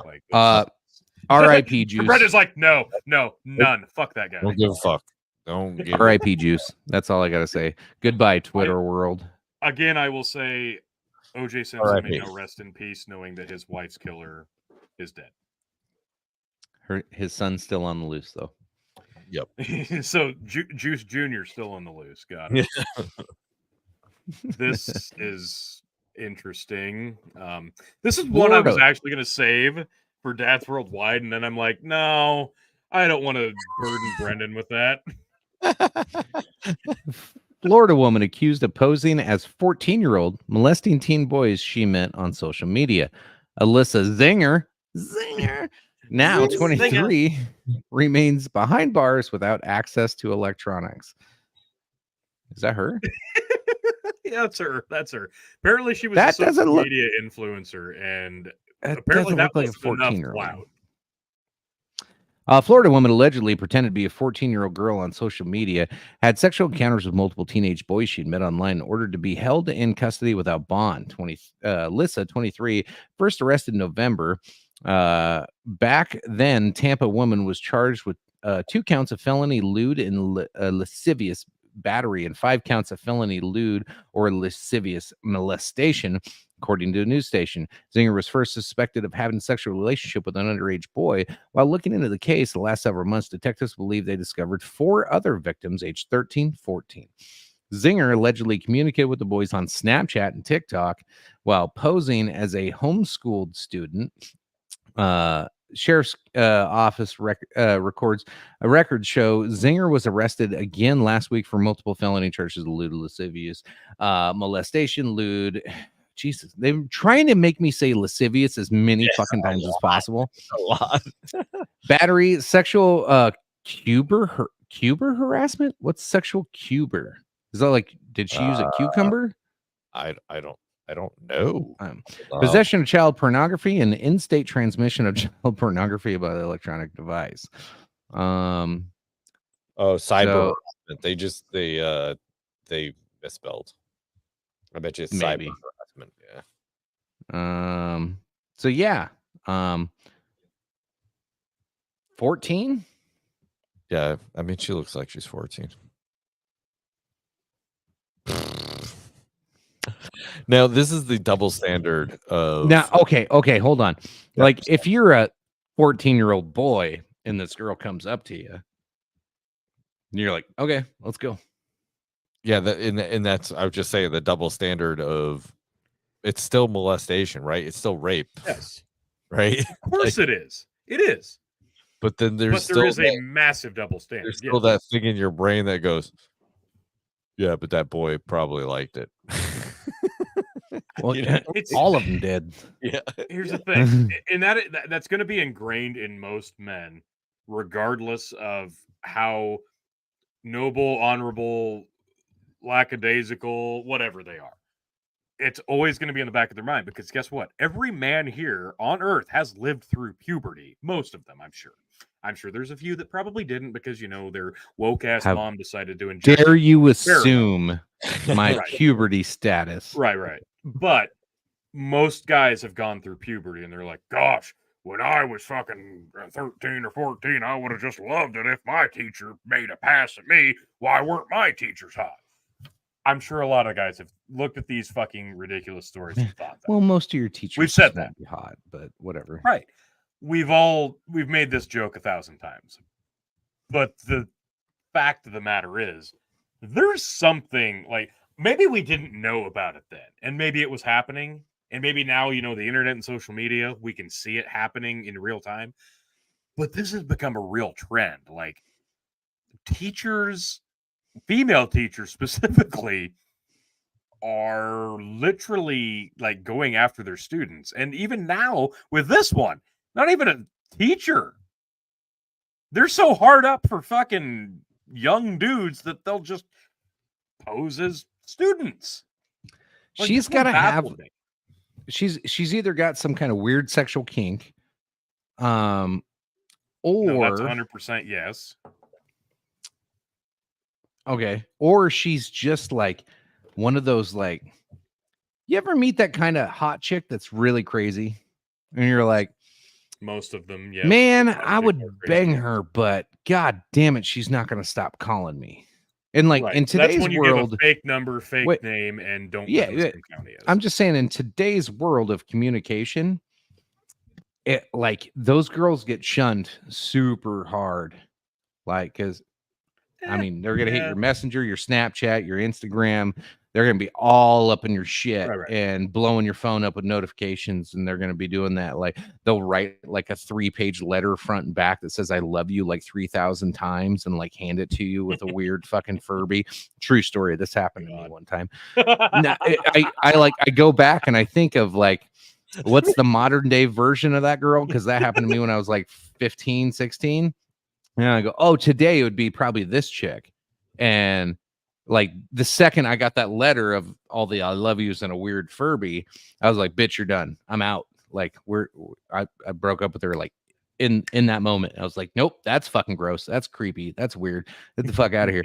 So now you got the modern day version of this girl. Now she's 23, and any man that has fucking half a brain that's thinking ahead of his dick is going to go, oh no, this bitch is crazy. And then they tell all their friends, and now she can't get none. So then she goes, oh, well, I got that 14-year-old boy like fucking 6 years ago. I'll just go back to that. Yeah, well, this is definitely the easy target. Like, this is, but I was giving you my villain story, by the way. All right. Yeah. But I think, I mean, she's not ugly, right? Well, I don't know. She keeps biting her lip. I'm like, well, I mean, I mean, she just from this picture here, like, not a bad looking girl. no, Right? Like, she looks right. like a just decent looking girl. picture yourself. You know, it's 11 o'clock. The bar is closing.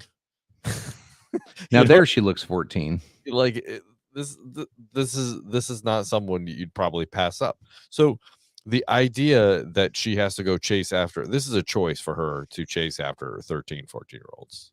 This is a choice. This is a choice. Absolutely a choice. Now, a dude does it because he can't get women. Like, it's just like, oh yeah, because he's a piece of shit. Because of But, like, course, because he's a dude. yeah, because it's a dude. But like, she could easily get a guy in any bar she ever wanted. Like I'm sorry. Unless she's crazy. I'm telling Well, you. no, I don't think the crazy thing is even No, a I don't factor think, here. I don't think that is. I really don't. I don't either.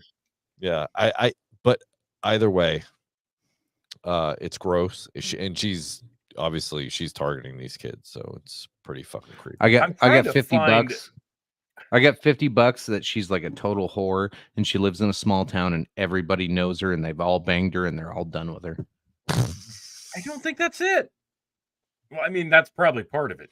But what I'm saying is, like, Alyssa Zinger, is the way I understood it, had a pretty large, like, social media following. And I'm talking, like, on TikTok, Instagram. You know, Well, the if major you're ones. sending Like, she- fucking shit to people on fucking Snapchat, I about imagine how many people will follow her just by sending. let me put it to you like this. If you look at her Tony- and Alyssa Milano side by side, Oh God, I take Alyssa's name. Tony, real quick, Tony, if I set up a fake fucking Snapchat account and downloaded like a whole bunch of pictures of tits and randomly shared them and said, follow me on Snapchat or follow me on Instagram. Yeah. Like, how many followers do you think I would get in just a week? 10,000, hands down, easy. Right. Dads Worldwide just found their newest market. Boom. We're getting there, Brendan. We're getting there. See, and we already no have the ban- question. No, she does not have an OnlyFans, although the dog fucker from a couple weeks ago did, and I think Yes. still does, but that's neither here nor there.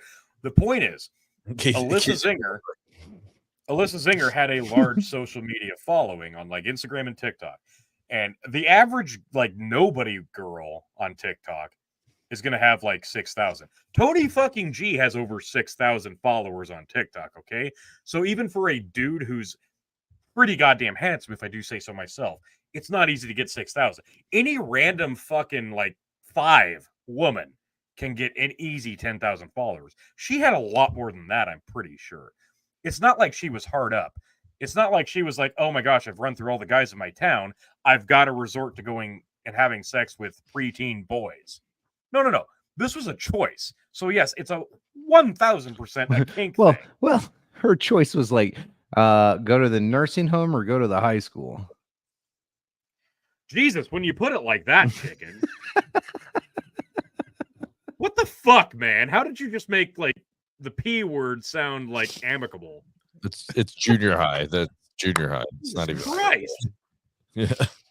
Forget about like being an inner monologue. Like chicken just made the case for the P word. And I find it really sad that I'm more uncomfortable saying the P word than I am saying the hard R word on this show. That's fucked up. That's the evolution of the dog and chicken show, folks. It's always evolving. Always evolving. Yeah. Unlike these women who think it's cool to have sex with young dudes. Yeah, but all kidding aside, I guess my final thoughts on this. Yeah, it's gross. It's really creepy. It's really weird. Like, I can't imagine like that happening to my son. Like, psychologically, like I know guys are always like, oh no, we're all broody and tough, but like, no, that shit still fucks with you. Like, you remember everybody that you banged. You remember the circumstances with it, and I have the list right here. Yeah, well, I have it right here. But yeah, like some of them made bigger impacts than others, but like that would make a big impact. And especially here's the other part now. Now that she's been busted and it's national news, that makes it worse. Like, You're always gonna, and like that'll either be a cool college story that you tell later on in life, be like, you remember that one chick? Yeah, I was that 14-year-old kid. Like they're either gonna play it like that, because of insecurities and they need to be popular or whatever fucking reason, or they're just gonna turn gay. Yeah. Which Look, is I'm here to tell you, like, pretty possible. I speaking from experience firsthand, I think it's much more traumatic for young girls being taken advantage of by Absolutely is. Yes. Than yes. it is young boys being taken advantage of by older women. So out of those 4 boys, probably one of them will be super negatively impacted. All of them are probably going to be somewhat negatively impacted somewhere in some way. But if you were to reverse the roles, like Tony, you were just saying, yeah, it'd be horrifically impacting on the girls if it was the other way around, for sure. Absolutely. Now that why would that be? Like we don't know that for sure. We're assuming that, right? Like I'm like we don't know that for sure. Yeah, no, you're right. We don't know that for sure. From my own experience, it is. Okay, but you. I'm just saying I agree. We don't know for sure. I can't tell you that it is horrific for a younger woman, but I can tell you from the other's perspective. Yeah, I get what you're saying, Tony. I'm just saying, like, I'm not sure we can. Like, I don't know either experience, so I can't really say either way, right? Yeah. Like, I can only say in my brain, I'm like, oh well, it's a boy. He probably okay. Like he's already yanking it. Like he's probably right. No. I understand. It's not the same for every boy. Absolutely. Yeah. Absolutely so I just don't know. But I'm not. I'm just saying. Can I be real? Can I be real with it real quick? If she didn't get caught, it probably wouldn't be impactful to the boys as much. But the fact that she got caught and everybody knows now it's going to be impactful. Yeah, actually, that's fair.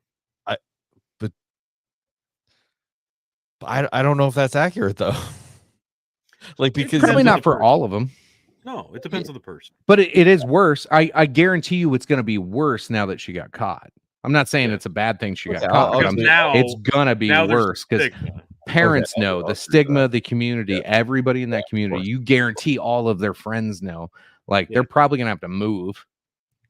Yeah. If it was just something that he took with him into college and then said, hey, yeah, I was with the older woman when I was younger, and he could just tell that story and it was an anonymous thing, then it wouldn't be as much of a fucking thing that followed him around for the rest of his life. But now, if we're talking about guys that got with her at a young age and now they know who the woman was and she went to court and went to jail because of her inappropriate behavior, now it is a thing that's going to follow them around. Consequently, if you flip that, I guess I'm just in the line of thinking of it doesn't matter if it's like well known or not. If it's the other way around, whether it's I still think it's gross and icky, but I don't think it's as impactful. Of course it is. It's inappropriate both ways, hands down. I think the guy can play it off. You know, like the guy can play it off. Yeah, I would agree with that. Yeah, I got a 20-year-old when I was 14. Sure. Where the girl's not going like, yeah, I got a 20-year-old when I was 14. Right. You know what I mean? And you're like, whoa, you need to call the cops. That's not hard to do because guys are fucking gross. But to say it's not psychologically damaging the same equally, right? Like equally between the boy and the girl. Here's the assumption you make on the girl side, though, is you assume that the girl is in a position to where she feels like she can't protect herself. Now maybe I'm mansplaining to a female in this moment, and like some feminist is going to get mad at me for accusing them of being too sensitive to a rapist situation. But I'm trying to give the benefit of the doubt here that if a 14-year-old girl has a 24-year-old man posing as a 14-year-old boy, I just don't see how that works. However, that's very predatory, and men with predatory behaviors towards people that are 10 years younger than them, especially in adolescence, is way more, to me, sadistic and potentially harmful and predatory than a woman doing that to a 14-year-old boy, I don't see where the woman most times, now I'm not saying every time, just saying statistically, that woman's not going to be looking to harm that male and cause rape or harm or anything like that. To her, it might have been innocent sex with a younger boy without thinking of the cause. To where if it's an older man, the older man's probably going to force himself, and that woman's going to feel less able to defend herself if things move on. Not saying every circumstance. I just that's the stigmas that come with it, and that's the assumptions that come with it, and that's not the same every time. Yeah. I'm just saying that's like what's in your brain, and when you like run these through the little machine. Agreed. And there's outlier scenarios on both sides to where innocence and guilty and worse scenarios are going to be flying all over the place. I just say most times a 23-year-old man fucking a 13, 14-year-old girl is going to be way more dangerous and harmful than the opposite sex. Go ahead. Maybe. Right? Because we don't know, right? Because you either way you have an adult. In general. Either way you have an adult that is taking advantage of a youth, right? True. Okay. Yes, absolutely. Okay, so how do we this is like we start like digging into semantics, right? Like how do we dig in? Maybe these boys were really cunning and really smooth. No, I remember Tony when he was 14, like he was pretty smooth to the ladies. Go ahead. I'm just trying to make light of the conversation real quick. So all I'm saying is like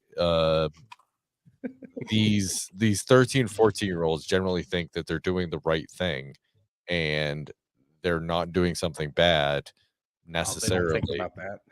Well, no, that's what I'm saying. Like they don't. So I'm saying, like, how do you determine which one is worse? Either way, you have a 23, 24-year-old adult who is convincing you that having sex is a good idea, and they do that. Like, what? Why is it worse that it's a man? So I guess that's where you have to go with the relationship. Was it consensual? Was it harmful? That type of thing. So if then whether if it wasn't no, that's like I'm going back to like a morality clause here. Like so, if 13-year-old boy and 23-year-old girl consensually say they want to do this, it's still wrong. Of course, but it's gross on the older girl for sure. Right. That she would want to do that, and that's still predatory, and that's still wrong. Yeah. And same thing if it was reverse roles, I still think that's still wrong. And the guy, even if the girl was consensual, if parents say it's okay, it's still wrong. Yeah, it's still wrong. Yeah. Right. It's still wrong. And I think we can completely throw out the concept. Like, correct me if I'm wrong here, but in states where the age of consent is say 18, and you've got a guy and a girl who were dating since they were like 14, 15, and then he turns 18 and she's still 17 for a couple of months. It's a different scenario. Yeah, that's weird. Because if we're, it is, but that's not what we're talking about here, because we're talking about like a decade difference, a massive age gap.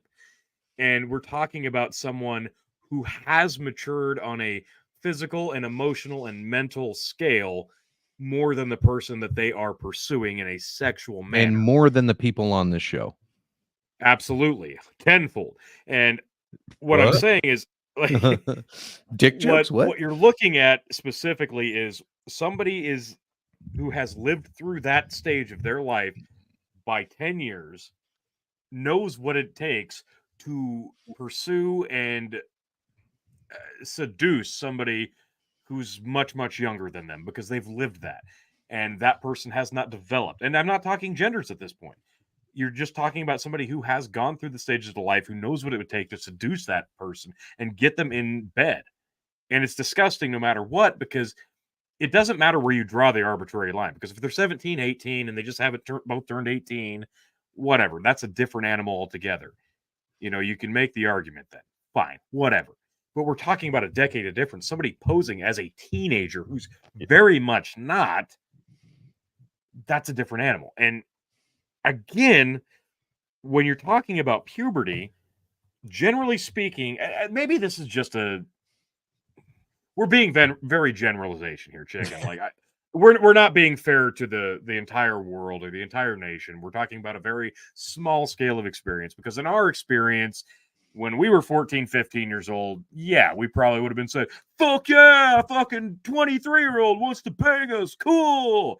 That's not a fair representation of the rest of the country. It's well, not. and that was also movies made a societal norm. Remember Stifler's mom? Yes. Like absolutely. Jesus Christ. Yeah, there was it some very uncomfortable scene. Like, we are the Fast Times at generation of Ridgemont High. MILFs. Jesus Christ. Yeah, we're the generation of MILFs. Like, we made MILFs. Trying to have sex with me my at God. 14, I would have been mortified. I'm not gonna lie to you. God, yeah. I'm not gonna lie to you. I would have been mortified. I wouldn't have known what to do at There's all. a lot of There was uncomfortable scenes in only cinema. like one or two teachers in my entire junior high, middle school, whatever, in high school that I find mildly attractive. Oh, dude, I know exactly who you're talking about. And the Spanish way class was awesome. Yeah, the way she teased that gray hair in those curlers, my God. No. A Spanish class I took 4 years for a reason. Did you learn any Spanish? I just think I can't remember hardly any of it. That's what I thought. But I passed with an A on all 4. Wonder how. Are you traumatized? Yeah, a little bit. It was great. You No. tried to as her. The Yeah. South Park episode really nailed it, though. I think we all agree mostly. I think it's just the disagreement is whether or not male or female is more damaged when it does happen, right? Like I think that's really just the biggest. I think it's the same, but I think the potential for an older male is way higher to be a problem. It depends on the upbringing, for sure. Is like that I it just depends- statistic. because women are way more emotional? No. Oh. I think males are way that too, but males are way more violent. Males I are think- way more violent.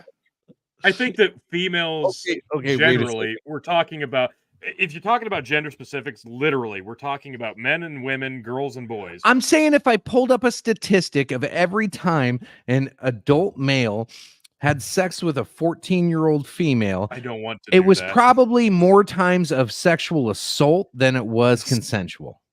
I swear, sir, I was researching a book. Yeah, exactly. I'm so sorry. If we're talking literally boys versus girls, men versus women, it's a known fact that girls just develop faster than boys, whether it be mentally, physically, emotionally, what have you. They just do. Like, they just develop quicker, specifically physically and mentally. They do. They mature earlier. Not all of them, as to like what Brendan's saying. You can't say that for all of them, but most of them do. So if we're taking that and we're transitioning it onto this disgusting situation, yeah, it's going to be a lot more across the board, because per capita, you're probably talking about a lot less situations where it's an older woman versus it's an older man. Per capita, I'm guessing here, statistically speaking.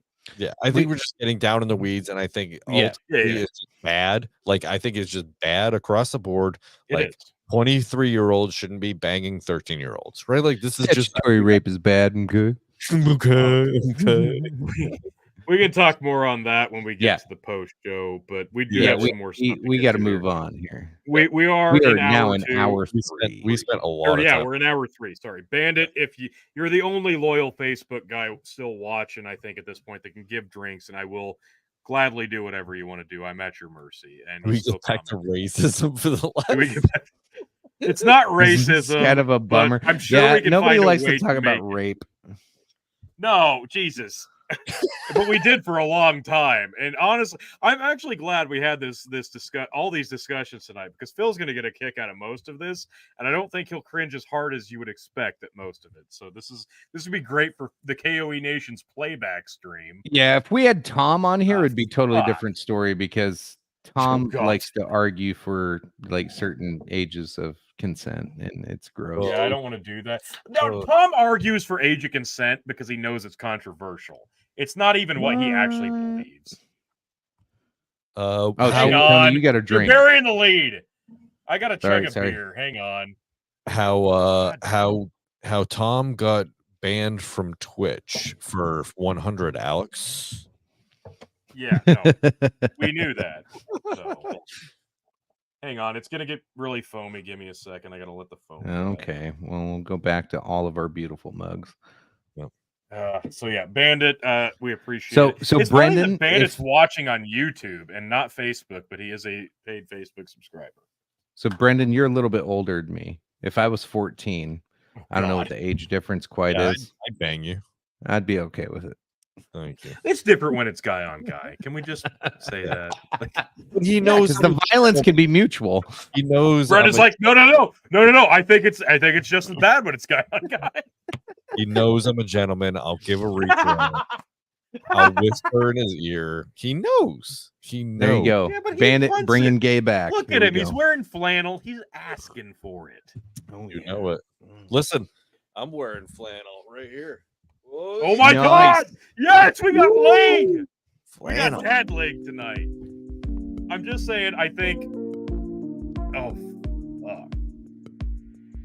Folks, ladies and gentlemen, the big Oh bucket yeah, tonight. look at that hair. Watching live here tonight on a Saturday night here in And it is- hot April night. You've got three dads on gay a as panel fuck. on a live stream. And we've got two dudes wearing Tony, chug your flannel, one fucking up beer. top and one on the bottom, and another wearing aviators in his basement, a cowboy hat and a flannel shirt. And it's about to get juicy. Oh, wait, sorry. It already got juicy. We're about to get spicy. And it's going to get hot. Oh, Neil Diamond said it best when he said it's a hot August night, but it's not August. It's April. So it's springtime. The birds and the bees and the flowers and the trees. And I'm mostly wasting time as the head on my beer dissipates. And it's almost there as I bring it back into the shot. Creme de la creme, folks. Okay, that's hot. Yeah, that was fucking hot. Man, you know how I like to cool off in a hot April night. I think we just lost all the Rumble viewers. Did we have Rumble?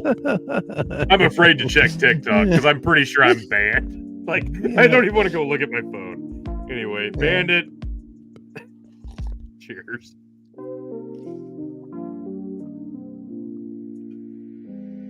Oh, man. I'm about to start getting better at that. It's been a while since I've done these. So, yeah, because we got the Andre thing coming up in May, I think. Fuck. Oh, yeah. Time to start conditioning. Folks, I appreciate everybody for watching this shit this far, but we've got more. We have got more.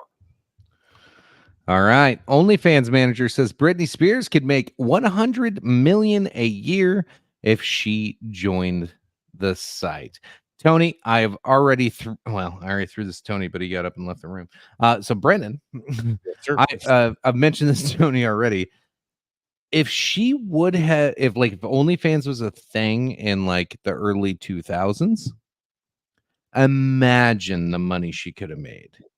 Like, who's the biggest porn star of all time? Jenna Jameson, right?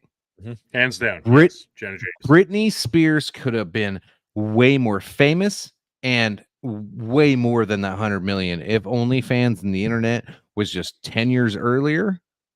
Yeah, Britney Spears would have been the biggest porn star and richest woman on the planet.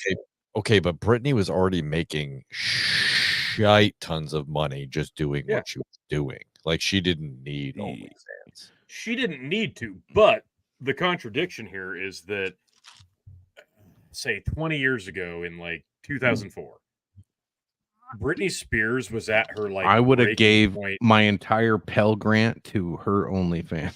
But here's the no, but the funny thing is, like, when was the Britney meltdown? When she like shaved her head and she was hanging out with Paris Hilton, and you had the upskirt shots and the see-through tops, and she was I don't going care. absolutely I would have nuts. fucking been watching it then too. Yes, and we would have. But that's the thing. Like, it didn't matter because it was still That was Britney Spears, before and we all reality still remembered. TV too. Like, oh my god. And we all still remembered middle school and being like, "Oh my god, do you remember the album?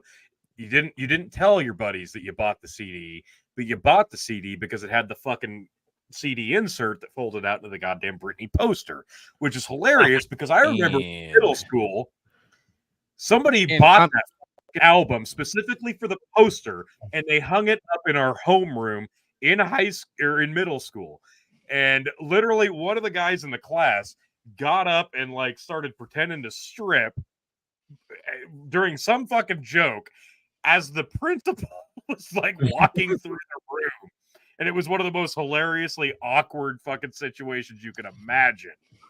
But I remember that. And Britney Spears in 1998, 9, 7, whenever the fuck Baby One More Time was a big thing. Yeah. Did any of you, I'm assuming we all had MTV at that time. And when that song came on, did you not stop and watch? Yeah, yes, it wasn't for the music. No. I may have paused the video once or twice. Right. Yeah. Yeah. Right. No, I was more of a Christina Aguilera. Hers were get a load of this guy. Yep. Yeah. Oh, dude, I'm with you, Brandon. Like we're gonna have to. I was out, Tony. I was 100%. I was 100% for sexy videos. I didn't care, but Britney held a special place in my heart. Okay, but which version of Christina are we talking about? Listen, it doesn't matter. They were all on mute. No. It does. It does matter because Christina had different levels. She had fat. She had that fat season. That was. So did Britney, though. Well, not like Christina. Christina was like she got pretty chubby. Yeah. And did it matter? No, I mean at that time, I was like, "Girl, you need to work out." At that time, you were a girl. No, I said at that time that girl needed to work out. Like, okay, but that's not the point because there was an era where she like just looked like Family Guy nailed it. Like Peter Griffin's like, I don't know, but like you just look like if I like tasted you, you would taste like hot garbage. Because there was a point where she did look almost she was in great shape. Who are we talking kind of about? Looked really nasty. Who are we talking about here? Christina. Okay. Yeah. Well, Britney Spears kind of looked like trailer park trash for a while. And then, yes, Britney had that era where she shaved her head and got overweight and went fucking ballistic. And the funny thing is, we're going through that era now here in like the last 2 years with Britney because she apparently just got out of the fucking care of her parents at the age of, she's older than me, and she no longer has her parents as like her overseer, guardians or whatever. Yeah, it's weird. It's so fucking weird because like over the last 2 years, she's had like free reign of her like social media accounts and whatever else. She did a Vegas residency over the last 4 years, right? And she made amazing money over that. Honestly, I've been there a couple times. I wish I would have gone to see it because fuck, I'm not like a massive Britney Spears fan, but fuck you. If Baby One More Time comes on, I'm going to listen to that shit, even if it's not the music video. I'm changing this up. I'm going to listen to it. But I got to give you current day Britney Spears before we get too far into this. Oh dear God. This is what I'm talking about. Dude, this is her social media. This is her Instagram. Oh, you got to mute that shit. Yep. Thank Got you. it. This is the crazy Britney Spears Instagram shit. This is her like just a few weeks ago. There a little more than that because apparently the Instagram is currently offline. Something happened. Because there's crack involved?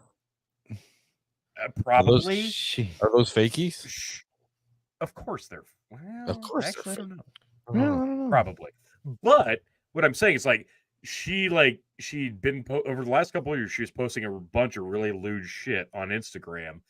And then she the knife video. Really lewd shit. And then Instagram knife went down. Hold on. Yeah, the knife video. Videos. She looks really drugged up. Wait. Is this current or is this Twitter X? What is this? This is her X account, yeah. This is still up because I think her Instagram is currently down here and we're on April 13th. I think her Instagram got taken down. Because I was looking this up because there was a new story like, she posted a bunch of nudes on Instagram with very, very small. And if you saw the thumbnail, you saw the picture of her basically naked with like little flowers covering her naughty bits. And holy shit, she's basically just giving it away for free, which was the impetus of this entire concept. Like, if she joined OnlyFans, she could make gajillions even today in 2024, because all of us in 2004, 1999 would have gladly paid for it. Yeah, I'm just saying, like, she definitely could make it now. I'm just saying she didn't have to back then. Yeah. Like, the question is, This one's my favorite. Mute that shit. Jesus. You Mute. paused it when she had plumber crack. That's amazing. That's amazing. No, This just seems so awkward. It is. It's insanely awkward. The one with the knives was like deranged. I know exactly what you're talking about too. There were people that were like talking about this, like I think we talked about this like 6 or 7 months ago. That like this is all CGI, green screen. She's dead. She's not real. This is a stand-in actor. I'm taking this back. Yeah. I'm taking this back to the 24-year-old that was banging the 14-year-old. This is what I'm talking about. When you see a bitch like this, what? And everybody knows she's crazy. This is not even. Yeah. Okay. Yeah. No, she is not, Bandit. No, she is not. Yeah, She's I don't right think for she the is. picking. No. No, are you Oh, kidding? she's completely unhinged. She still has a fan base. She still has, if she shows her titties and all that stuff, like people are gonna watch. Please. Yeah. The thing about this though It's not is too she. late-handed. I disagree. Yeah, I disagree 100%. She said this year that she's done making music. She's done releasing albums. She's ended her Vegas residency, and she's basically just being like a celebrity now. And then like her Instagram account went down, and like I don't know. There's been a lot of sketchy shit ever since like she dumped her parents out of her life. Like she's clearly not like mentally capable of handling herself as an adult, and this is proof of it. But she looks like a retard in this one. Yes, she is. No, she's very mentally immature because she was never allowed to develop. You got to think. You got to remember when she was 16 years old, 17 years old, she became a pop celebrity icon. Okay, she was not allowed to develop like normal human beings do. This girl was thrown into the fire. She was never like, we all remember watching the fucking video of her being interviewed by her weirdo boyfriend, then next to be husband, Kevin Federline, where she admitted, what is time travel real? Is that a thing? Is that real? And she said about the dumbest, because she was stoned out of her fucking mind. We thought, no, it turns out that's just her because she never got smarter. She peaked at 16.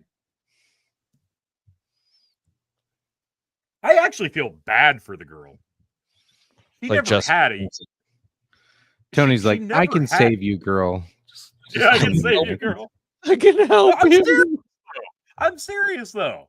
I'm here Like for she you. never got a chance to finish her youth. Okay, she was she was a literal sacrificial lamb in terms of like celebrity status. Like she has been a megastar for the last 25 years.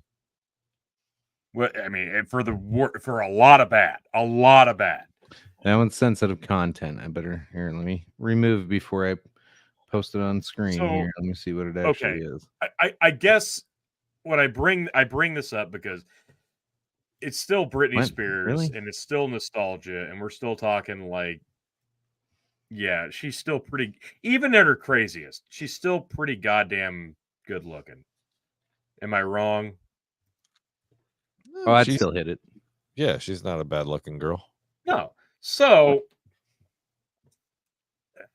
we're in the era now where Why is this social media influencers.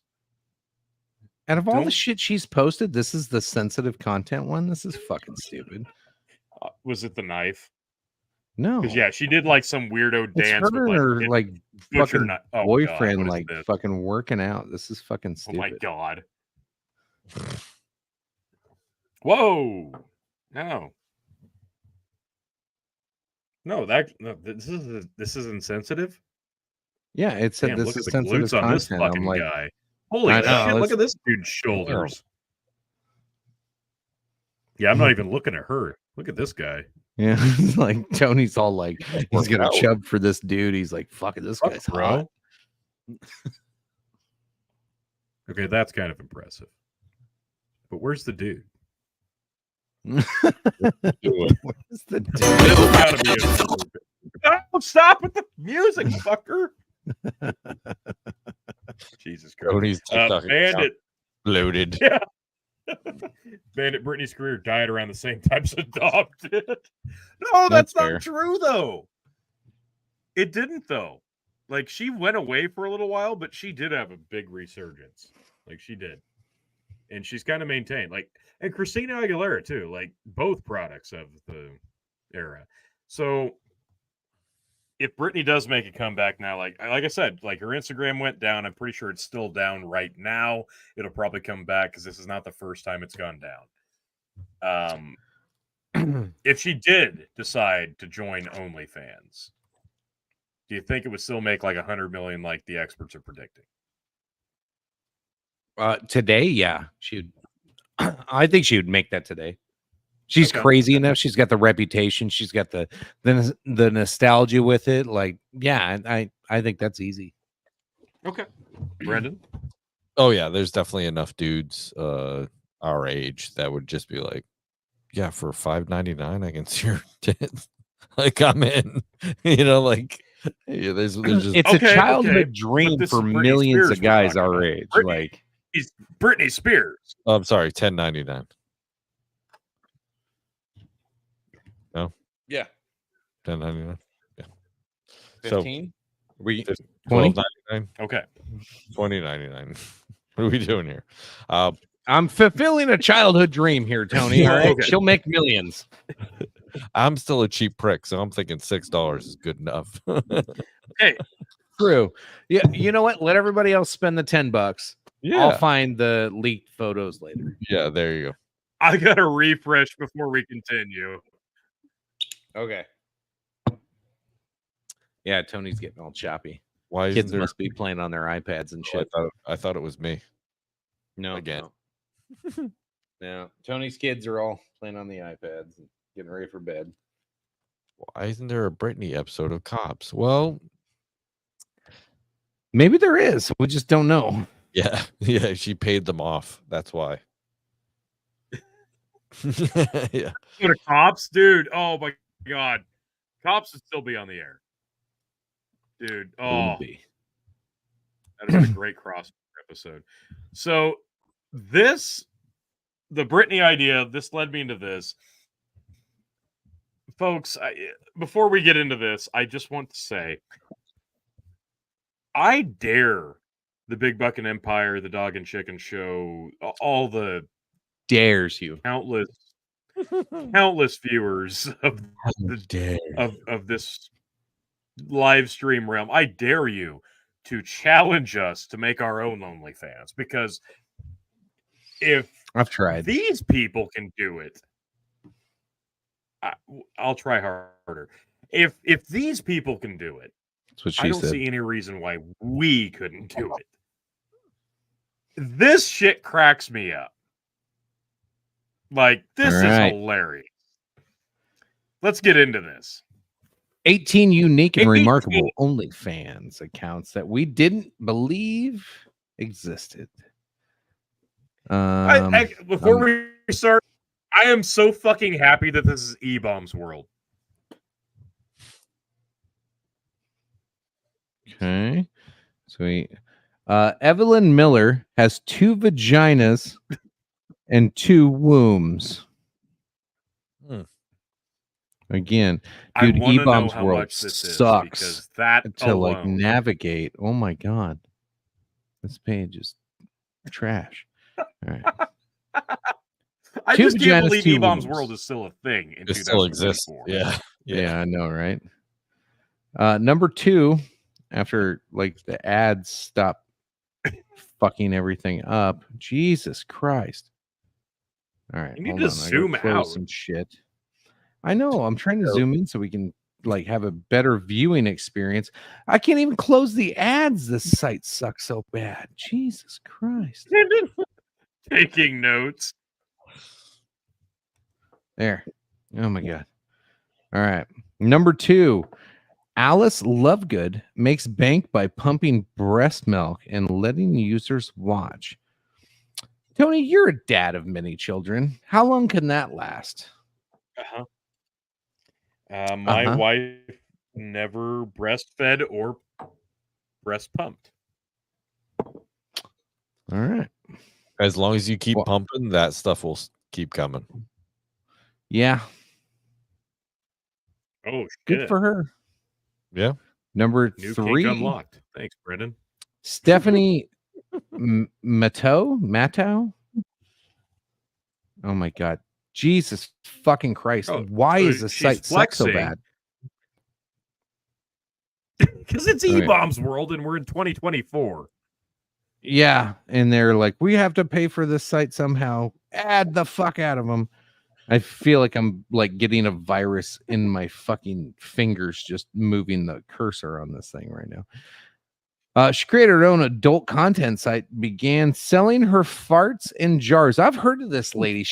I think she sold farts, like some of them for like $10,000 a piece in a jar. Yeah. God bless this woman. And she's kind of hot. I love the fact that she fucking farts in a fucking jar and says that to some asshole. Good for her. Good for her. Amazing. It's amazing. Love it. Oh no. Oh no. Number 4, Cactus Cutie. She began selling her urine in jars for $71 a pop. Kudos to her for finding the dollar amount, literally to the dollar, for what her piss should be valued at. Was worth. Yeah. Yeah. Who the fuck is buying urine? Other than druggies. Other than people that want to pass drug tests, who the fuck is buying? Oh urine? my God, no. Forget about. I love how people she who doesn't wanna- shave her pit, too. Forget She's total about- feminist. Of course, but forget about people who need to pass drug tests. No. We have evolved as a society. If you're buying piss in 2024, it's 1,000% so you can drink it and then spank your monkey. Oh my God. Lucy Goyette, aka Lucy is Loud, she puts out mute fetish content. If that's what you're into. Wait, what? Wait. What? Mute fetish. So she doesn't say anything? Wait. I love it. That's the greatest gimmick of all time. Hold on. What is Lucy mute is fetish? loud. Lucy is loud, Yeah, but she yeah, puts I'm out mute confused. fetish content. What is mute fetish? The irony. The fucking irony. That's amazing. Kudos Hold to on, this girl. See, is a this is mute what fetish? I appreciate about the hustle, all right? You gotta be original. The pro wrestling fan in me, just saying, you're 16-time Revolutionary Wrestling Podcast champion. The professional wrestling fan in me appreciates the commitment to the gimmick. Lucy is loud, and she's a mute fetish. The results I'm getting is fucking great.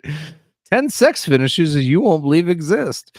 Kinks, fetishes, paraphilias, mute female characters on Reddit, edging, sexual practice. Do you guys know what edging is, by the way? Yes, I do. Brendan, do you know what edging is? Nope, not at all. Would you like to? No, probably not. Okay. I learned this from my son a few months ago. Oh my this God. is how I know I'm getting old. This is how I know I'm getting old. Yep. Fuck. This is how far behind in times I am. No. I didn't know what edging was, and he was like, No, Dad. I'm not ready for that. All right, since your kid told Brendan, me, I should know. Here you go, Brendan. Yeah. Edging, sometimes also referred to as gooning or surfing, is a sexual technique whereby an orgasm is controlled, that is, delayed or prevented. It is practiced alone or with a partner that involves the maintenance of high-level sexual arousal for an extended period without reaching climax. Orgasm control involves either sex partner being in control or a person delaying their own orgasm during sexual activity with a partner or through masturbation.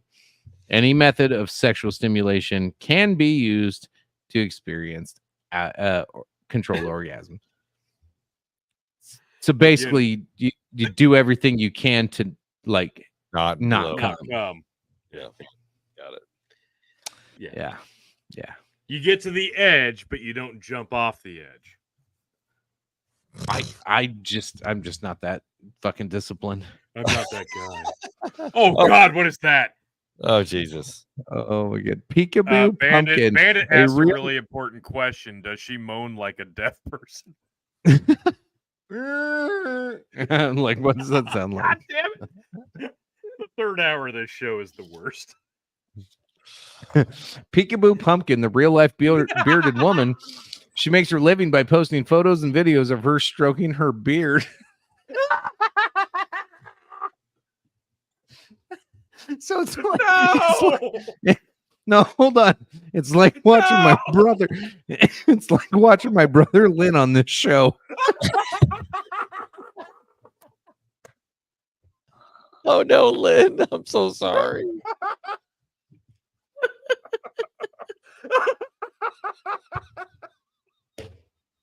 Can we sign Lynn up for OnlyFans without his consent? Sorry, Lynn. That's too easy. He just has to sign up as a female, and then he can just stroke her beard. Oh my God. Oh. No. Hey guys. All right. We're on number 7. Oh, fuck. Adeline Frost, the e-girl of your dreams. She specializes in cosplay content. Well, that's not that. That's not that weird. Do I see so much cosplay on Instagram? It's not as fun. Dude, yeah. Some Instagram of it's is like 50% cosplay. Yeah. Number 8. Oh my God. Looks like she's gonna kill you in your sleep. Yeah. Ashley Houska, looking for a goth girlfriend. Here she is. Gothic content galore. That's not that weird. So the gothic chicks were like the like hot chicks that never got popular before trans was a thing. This isn't even goth. This is emo. Yeah, that too. Yeah. That's emo. That's not It's even goth.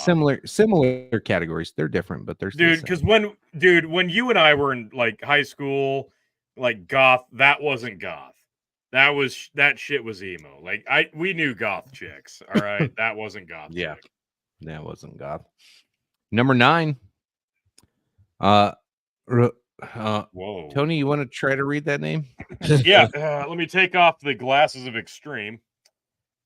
Rowena Macapagel. A long hair fetish content.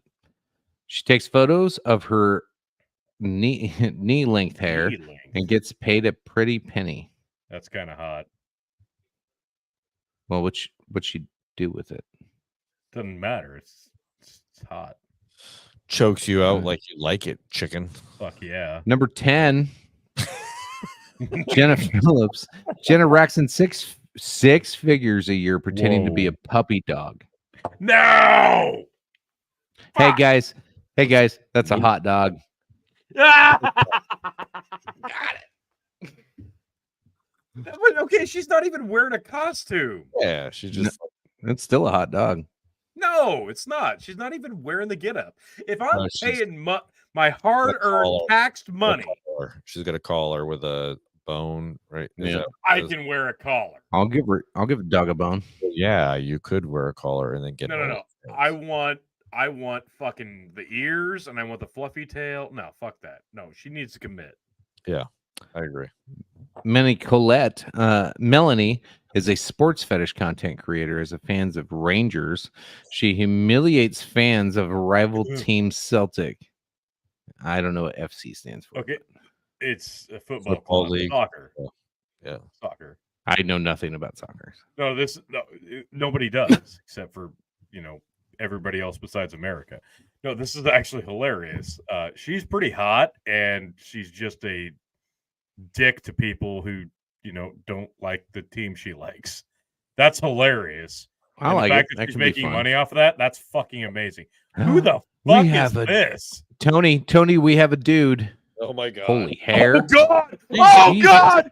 Oh my god! It got worse. The more you scroll down, the worse it got. I didn't know you had a picture of Sasquatch. Yeah. Teddy bear never shaves. Of course. So if you're into hair, Teddy's your guy. Jesus Christ. Fuck yeah, Teddy. Oh my god. Bandit finally got the nerve to comment again, and he said, if the paraplegic isn't on the list, it's trash. Bandit, what are your thoughts on Harry McGee here? Let's see what we got here. Is this Farrah chick Abraham. like an impersonator of a news anchor or what? So she's in. Oh no! Oh snap! What? No! Oh, we got to start over. No! We got to start That's over. all right. I'll get there. We're not starting we were in over. the meat. Literally, we're in the meat of the matter. All right, Farrah So, like, Abraham. scale of 1 to 10, like how She hard- sells poop videos as well as jars of feces. There's nothing there. Yeah, we got nothing, bro. Oh, mine's You bad. closed it out. Oh shit. Oh no. Yeah. Okay. You got to hold on. reshare it. Brennan, I'm- on a I'm scale on it, of I'm 1 on to it. 10, right now, in the Yeah. heart of this list, how hard do you want to start an OnlyFans? Oh, like 100%. See, that's where I'm at. I've got some moldy toes. I'm pretty sure I can Ooh. mark it. Yeah. Well, Here we go. As far as this list goes, I don't think that market's been cornered Yeah. yet. Thank So you. I think- Thank you. So I think it would be a first. All right. Farrah Abraham, inspired by the fart Sarah jars, Abraham. Fuck. she took it a step further, selling poop videos as well as jars of feces. Okay, I just want to apologize right now to all the fine folks in Nebraska. We praised you in the beginning of this episode, and then we brought it back and just fucking shit literally on you with the awful, horrible piece of shit human that is Farrah Abraham, because she is from Nebraska. That's gross. She's an awful human being. All right, we got some dudes again, bringing gay time. back. Yep. Bringing some gay back. Wait! Don't continue. Oh no! Wait. Let me adjust there and I don't know what you're there. doing. Okay. Jake Herbert, father and son, content for the No. ladies. No. But why? What kind of content are we talking about? Do we need to know? Can we? Yes, move on? I think we do. No. God damn it! No. You I didn't zoomed want to in. zoom in. Go. No. Fuck. God damn it! Why But did you zoom in like that? did. Are we talking like workout buddies? Or are they just like I doubt it. okay? All right. Now We we'll have never know. we have a Oh, female fuck. here. Are we talking pregnant? No. She enjoys Evie Jones makes her money as a sex worker, but her bloated Oh. belly pictures are where she makes her nut, so to speak. What? So what does she do? Like eat a bunch of bratwurst and cabbage and drink beer, Or just gets filled with cum. I don't know. or is she Polish? And then Pretend gets cream Pregnant, pie. so people feel bad for her and give her money. No, I get it. Yeah, Yeah, you see she's it every pretty, year. but yeah, that's weird. Fucking weird. Oh, God. I like this guy. Brian, aka Gainer Bull, consumes upwards of 10,000 calories a day for his fat No. fetish. So he wants to die? I'm like, Hold on. That's my Hold on. motherfucker right there. Ladies Yes. and gentlemen, fill your glass. We're Yeah, having I- cheers I have for a this tiger. motherfucker. Throwing the belt on the shoulder, pouring another drink. This is my Yep. motherfucking hero. This motherfucker deserves. Hold on. We have a special music for a guy like this. Usually I save this for Brendan, but I think Brian, yeah. aka Gainer Bull, deserves this song. Yep.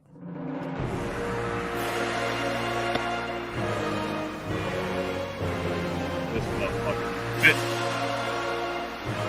Like, to Gainer Bowl. Cheers to be the real man, the man of men, that stays away from the 13-year-old boys and girls. The alpha male of his generation. He saw an opportunity. He saw a brass ring at the top of the ladder. Nay, And did then he he saw stand Coors off the Light. rungs? No, he climbed that ladder and he took that brass ring from all the competitors. And he took it, and he took it, and he's playing proudly.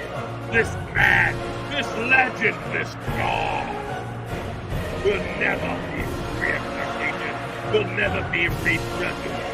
This God among men shall be cherished. To you.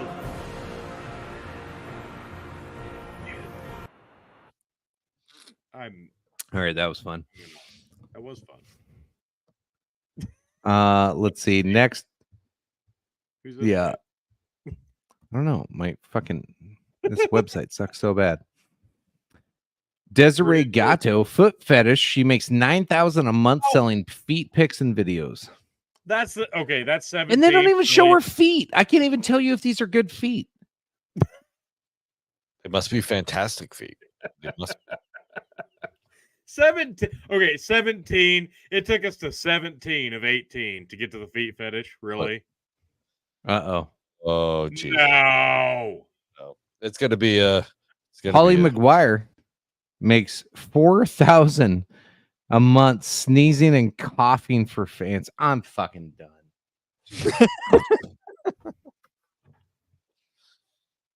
This bitch is wearing a mask. I thought it was going to be a trans person, honestly.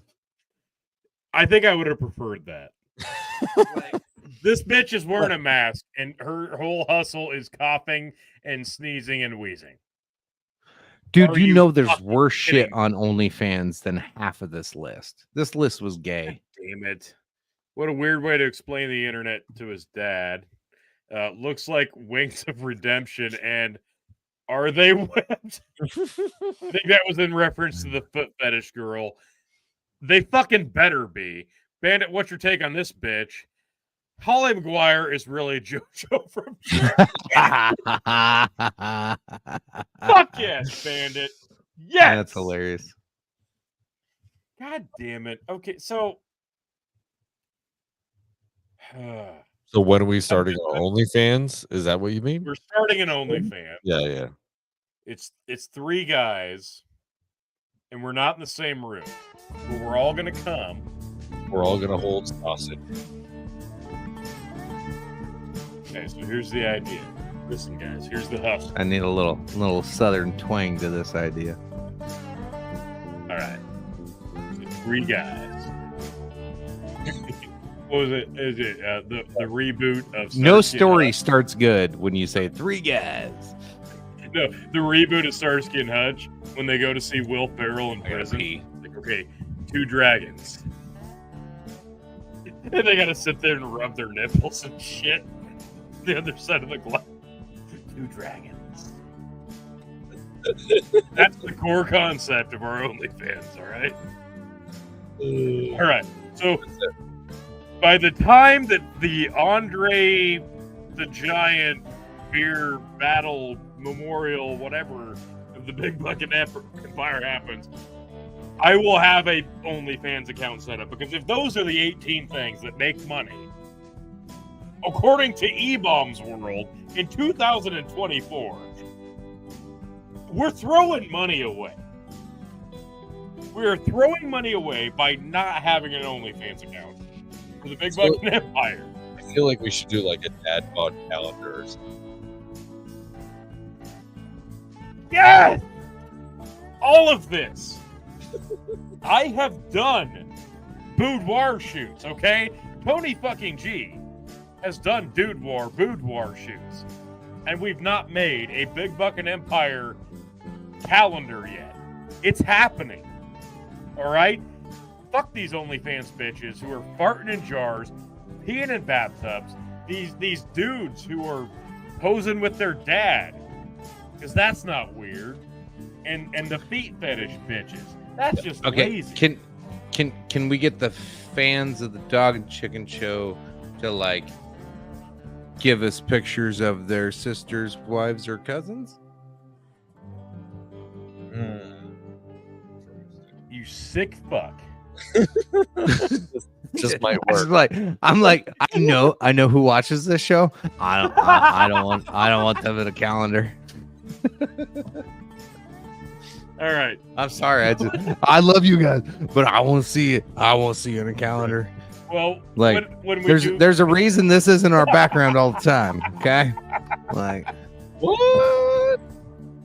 just more incentive to get Brendan back to Nebraska. We're doing a calendar shoot when he does come.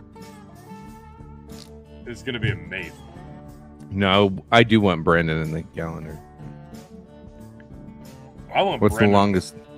I want Brendan on the headboard, but like that's not what we're talking about. Jesus Christ.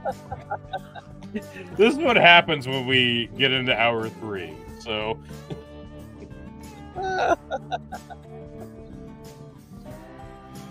All right, let's start wrapping this bad boy. yeah, up. let's wrap it up. For I've got a Brendan's post sake. show. All right, listen, all right. Anyway, Because AIDS And is it's bad. been gone. Gone. I love everything about this show. All right, Brendan, tell folks where they can find you and all that good Oh stuff. my God! Anywhere you want to find Dad's Intercontinental is You motherfucker! Dad's I Worldwide. almost heard. Dad's Worldwide. Dadsworldwide.com or dadsworldwide.com. We're on all the socials. Hit us up: Facebook, Instagram, the Twit. Oh, also called X. For my crazy people, I don't know who calls it that anymore. But yeah, we're there. Hit us up, please, and don't forget, listen to the podcast. You will find myself in your very loving, headboard loving Tony G. Yeah, for sure. Oh fuck! Oh, So- we got finally Twitch comments. Vibing with iced coffee. You come right in at the Why? fucking Why? line. Like, can you just like jump on a show and it not have to be political? No, Like, can you 'cause it just comes have in at the fun? end. Well, like, no. Fuck you, vibing with iced coffee. Like, does it matter? Yes. it No, hold does. on. I'm No, gonna it's a fuck question. Twitch. Fuck these fucking cunts on Twitch. And they are like, oh my God, you have to adhere to my beliefs and what I fucking think in. Fuck you. Go fuck yourself. All right. Oh, they're And mad. you because are- we're streaming in politics on somebody's. Yeah, whatever. So you're one of those assholes that sits at home and tells people what they have to talk about on their fucking streams and shit. Like, and then you comment and be like, you need to talk about what I want to talk about. Fuck you, cunt. Oh my God. Should I feel so sorry? Hold on. Should I do the Donald Trump thing? I just love iced coffee. So I don't want to I go. actually do like iced coffee. I Like, do. it's I like actually really delicious. love iced coffee.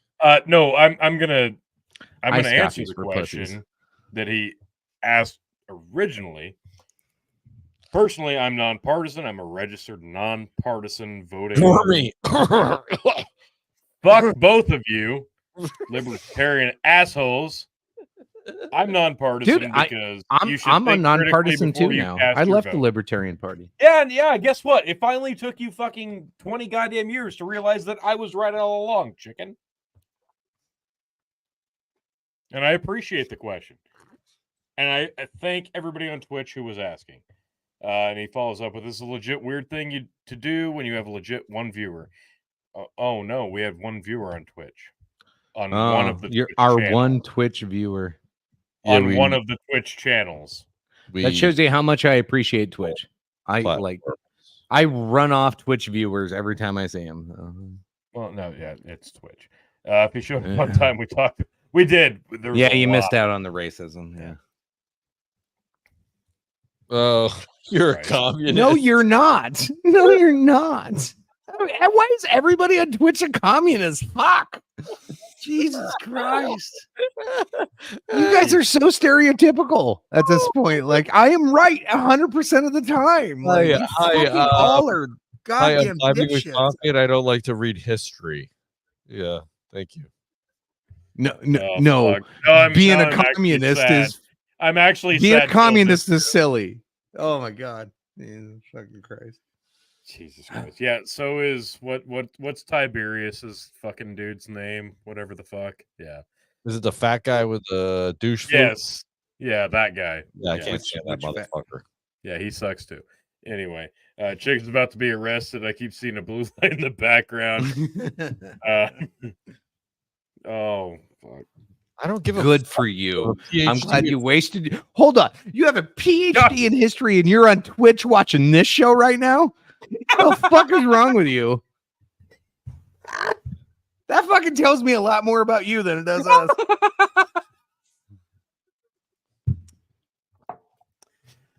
Phil, I hope you have fun with this. Like your tax dollars paid for. No, it didn't. No, it didn't. No, it did because Biden did. like fucking with the GI bill. He got it with the GI bill. So, yeah. Well, I doubt that regularly? Guy went. You're not a communist.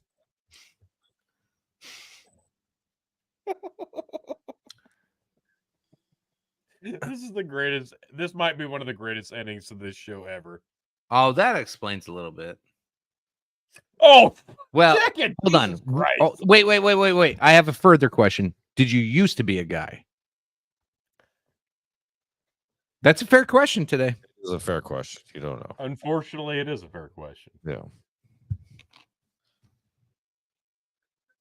I would ask. I think the best question would be like, what silence is acceptance. I'm just saying. Would you think makes you a communist? Because that's just I don't even. I'll just pose this question. It's somebody who doesn't understand how the world works. Do you feel like you would actually be able to achieve true communism in the fact of everybody giving back everything they earn to the government and them redistributing it as a whole in a fair sense? Or do you think, personal biases would take over? Because no, I'm pretty sure this is going to be communism isn't actually communism. You mean every time they've tried communism in history that it wasn't actually communism? There it is. Yes. Okay. Hey, thank you for birthing two children into this world. And I know a lot of lefties and communists are like against having kids. And congratulations to you on having two kids. This version of communism is an actual communism. So actual communism has never been tried. We're going to go with that. Yeah. Yes. It's the meme. Meme. You are a living meme. No, so China's more of an American version of communism. Like but it's like a capitalism communism mixture, but they were, and why are they not now? USSR, they were closest that you could come up with modern theories of communism. Since the veteran status came up, what's your job in the military? Oh, bandits gonna try it again. Yeah, no. So like some of this is like a living meme. I can call myself a Republican, but it doesn't mean I am. Well. What? That was her. Okay. 31 Bravo military police. Okay. No. So, go back to that last comment. I don't know what that fucking means. What the fuck does that mean? This one here. You can call yourself what you want. Doesn't mean you are in practice. Okay, so who called themselves a Republican? I don't know. Well, she called herself a communist. That's she said in a previous comment, it says I can call myself a Republican, but doesn't mean I am. Like I think that. So here you're doing a definition thing. Yeah, you need to have clear terms and clear definitions when you're communicating with people, especially when you're trying to speak ideas. We have to have a level playing ground. So when you say communism, And then when we shit on communism, Yeah. and then you go, well, you know, That it doesn't mean what you think I mean. Like, really you know, I'm just gonna make up my own version of what you think I mean, and then I'm never gonna be wrong. So this is where, like, we have a whole society today of people that like never really experienced anything. I actually talked, and I vibing with iced coffee. I have no idea how old you are, but I'm in a generation that grew up without the internet and then experienced the growth of the internet and now live in the age of like hyper internet and about to witness the singularity and then probably the end of civilization as we know it. So I've seen quite the fucking spectrum. I have an assumption. I could be wrong. You've had 2 kids by now. I'm almost 40, so you could have had 2 kids at this point. So you're probably in your 20s, maybe 30s. So maybe you've had similar experiences, but maybe not the same. Making assumptions here. However, I'm a millennial, grew up without internet. Okay, good. So almost then 30. it goes back. Did you grow up didn't poor grow or up without rich? internet. Jesus. You're a liar. You're a fucking liar. I grew up without internet. You didn't grow up without internet. Almost 30. Oh, fuck you. Oh, come on. Fuck you. Internet was around 30 years ago. Unless you grew up in a third world country, not in the United States, you did not I'm grow like up. 10 years older. Come on. Yeah. I'm like 15 years older. Legit no internet. 30 years ago, you're almost 30. 30 years ago, I I'm had a the internet. millennial and grew up without internet. I'm almost 30. No, You had internet at school, and it was available. Your friends you did had not it, grow up without internet. Yeah. No, you didn't. and you're not a millennial. Actually, There's yeah, a no, that's technically not true. Oh, Sweetie. so I love how she's Kentucky, giving me that no. southern charm. Yeah, yeah. Hey, This is hilarious. Holy your grandfather Jesus sounds like Christ, an this is- amazing guy. That is true fucking literally. Yeah, the internet. Mad fucking internet. respect. I don't for your believe a grandfather. fucking word coming across Hey, here right now. but- This no, legit, if Tony, you're- Tony, you're Tony, you working remember the back in the coal day? No. Tony, remember back in the day when we would get these random Twitch people that would jump on here, and it was like it literally sounded like Tom trying to create a meme. Oh my god.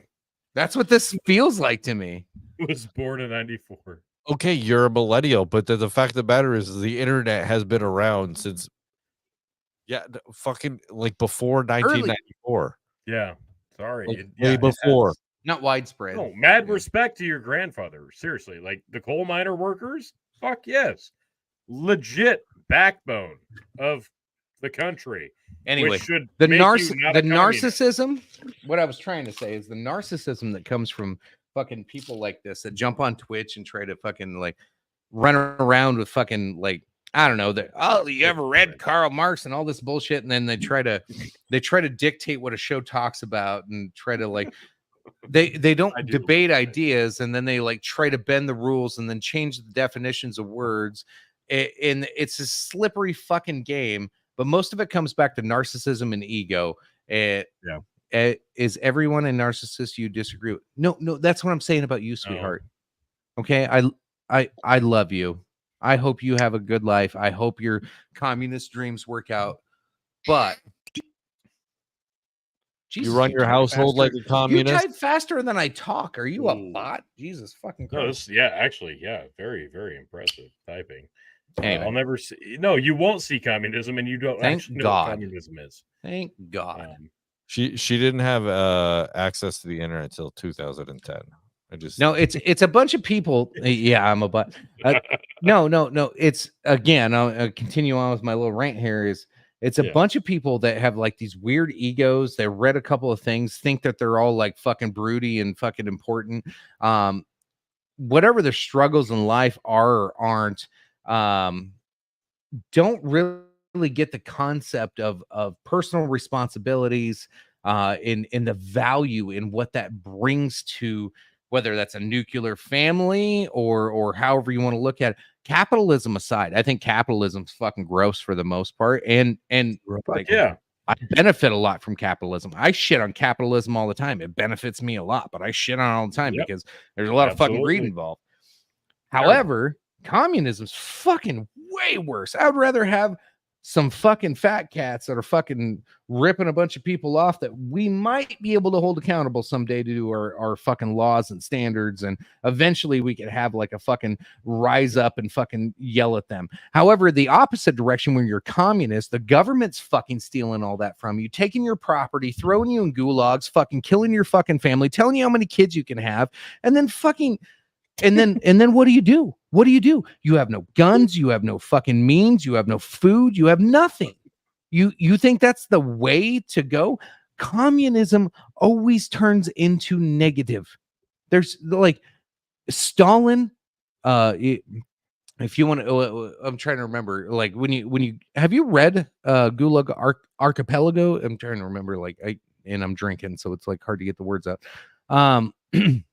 The shit they do to people because of the beliefs that they have, and they always oh my god, this is always follows the same fucking story. Satire. Fucking ridiculous. Yeah. Oh my god, you're Tom. All right, we're done. We're done. That's Tom. This is absurd. She runs her household as a communist, so she takes from the haves and gives to the have-nots. I mean, like this. Stalin wasn't a real communist. Stalin wasn't a real communist. This is just. Capitalists don't want to line me against the wall if I disagree with Mao wasn't a communist either. Dunning-Kruger University. Oh my god, this is amazing. Absurd. Phil, right. I hope you get so much content out of this. Let's wrap this shit up. Yep. We're out. I love Twitch viewer. We'd love to see you next time. And we actually we'd love to have you on the show if you would love to. By all means. Jump on. Reach out to us. All the info's there and Columbia? Yeah, sure. Okay, cool. Columbia. I believe it. I absolutely believe you'll be on next time. Yep. Totally. I can't wait. You have an official invite. So like you called us out, said hold an extra intellectual conversation. So Columbia University. You are like holding yourself in very high degree and sure, I would love to see it. Let's set it up. If you are welcome to join us live on the show. We can pre-record it if you want to, and you can edit anything out however you want to do it. I'm 100% cool with whatever. But you have the link to it. Let's see, where can she email us here? I'll pop it into the chat. You can just send an email to dogandchickenshow@gmail.com. There you go. I'll drop our email that goes directly to us, and then we can go from there. Otherwise, I got to work in a few hours, so we got to start wrapping this shit up. Bandit, there's the post show. Oh no, yeah, there you go. There you go, Twitch views. That's the dogandchickenshow@gmail.com. All lowercase, all one word. Go ahead, get in touch with us. We would love to have an intellectual conversation. Yes, with love. And honestly, I know I seem like I'm a little aggressive right now. I've had drinks for 3 hours, so usually I'm a lot kinder. I might call you a cunt sometimes, but we'll get past that. Yeah. There you go, Bandit. There's your post show link. There you go. We're gonna go home because we've definitely gone longer than we needed to, but we're here. Bandit says, Tony, I need 5 to 10 minutes. Post the post show there. No, here's the link. Here you go. Bandit. No, that's not the link. Oh Jesus! God damn it! That's the link. Damn it! I'm trying to post the link. Look! It's on the screen. No, okay. Hey, no, I do want to address this. If you speak to me kindly as I speak to you, that's fine. I am way nicer in the first hour and a half of the show than what you've seen. The fucking MO of the Dog and Chicken Show, the Big Bucket Empire, has always been: you treat us with respect, we will treat you with respect. We will listen to everybody. We will have a conversation with you because we were not above or below having a discussion. And this has always been and always will be the method of operations of this stream, podcast, live stream, whatever.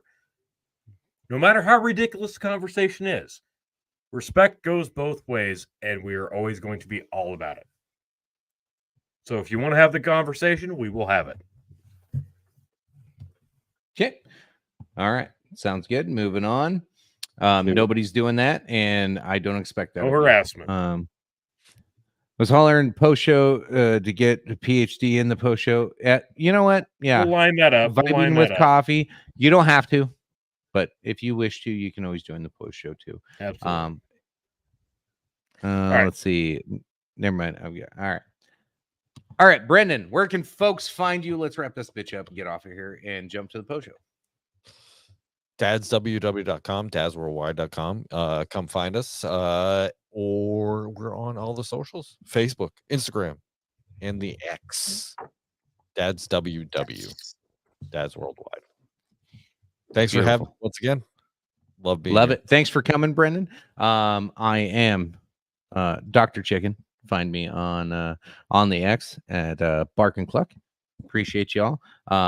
And even you vibing with chilled coffee, even though I think or no, that's iced coffee. Iced coffee sucks, but hey, everybody's iced coffee does not suck. Love it. I fucking hate iced coffee. Shut up. Well, it's because you're a communist. No, iced coffee is for communists. Oh my god, this country's going to hell, folks. Anyway, I appreciate y'all. Love you. We'll see y'all next time, pre-record or live. I don't know what the fuck we'll do.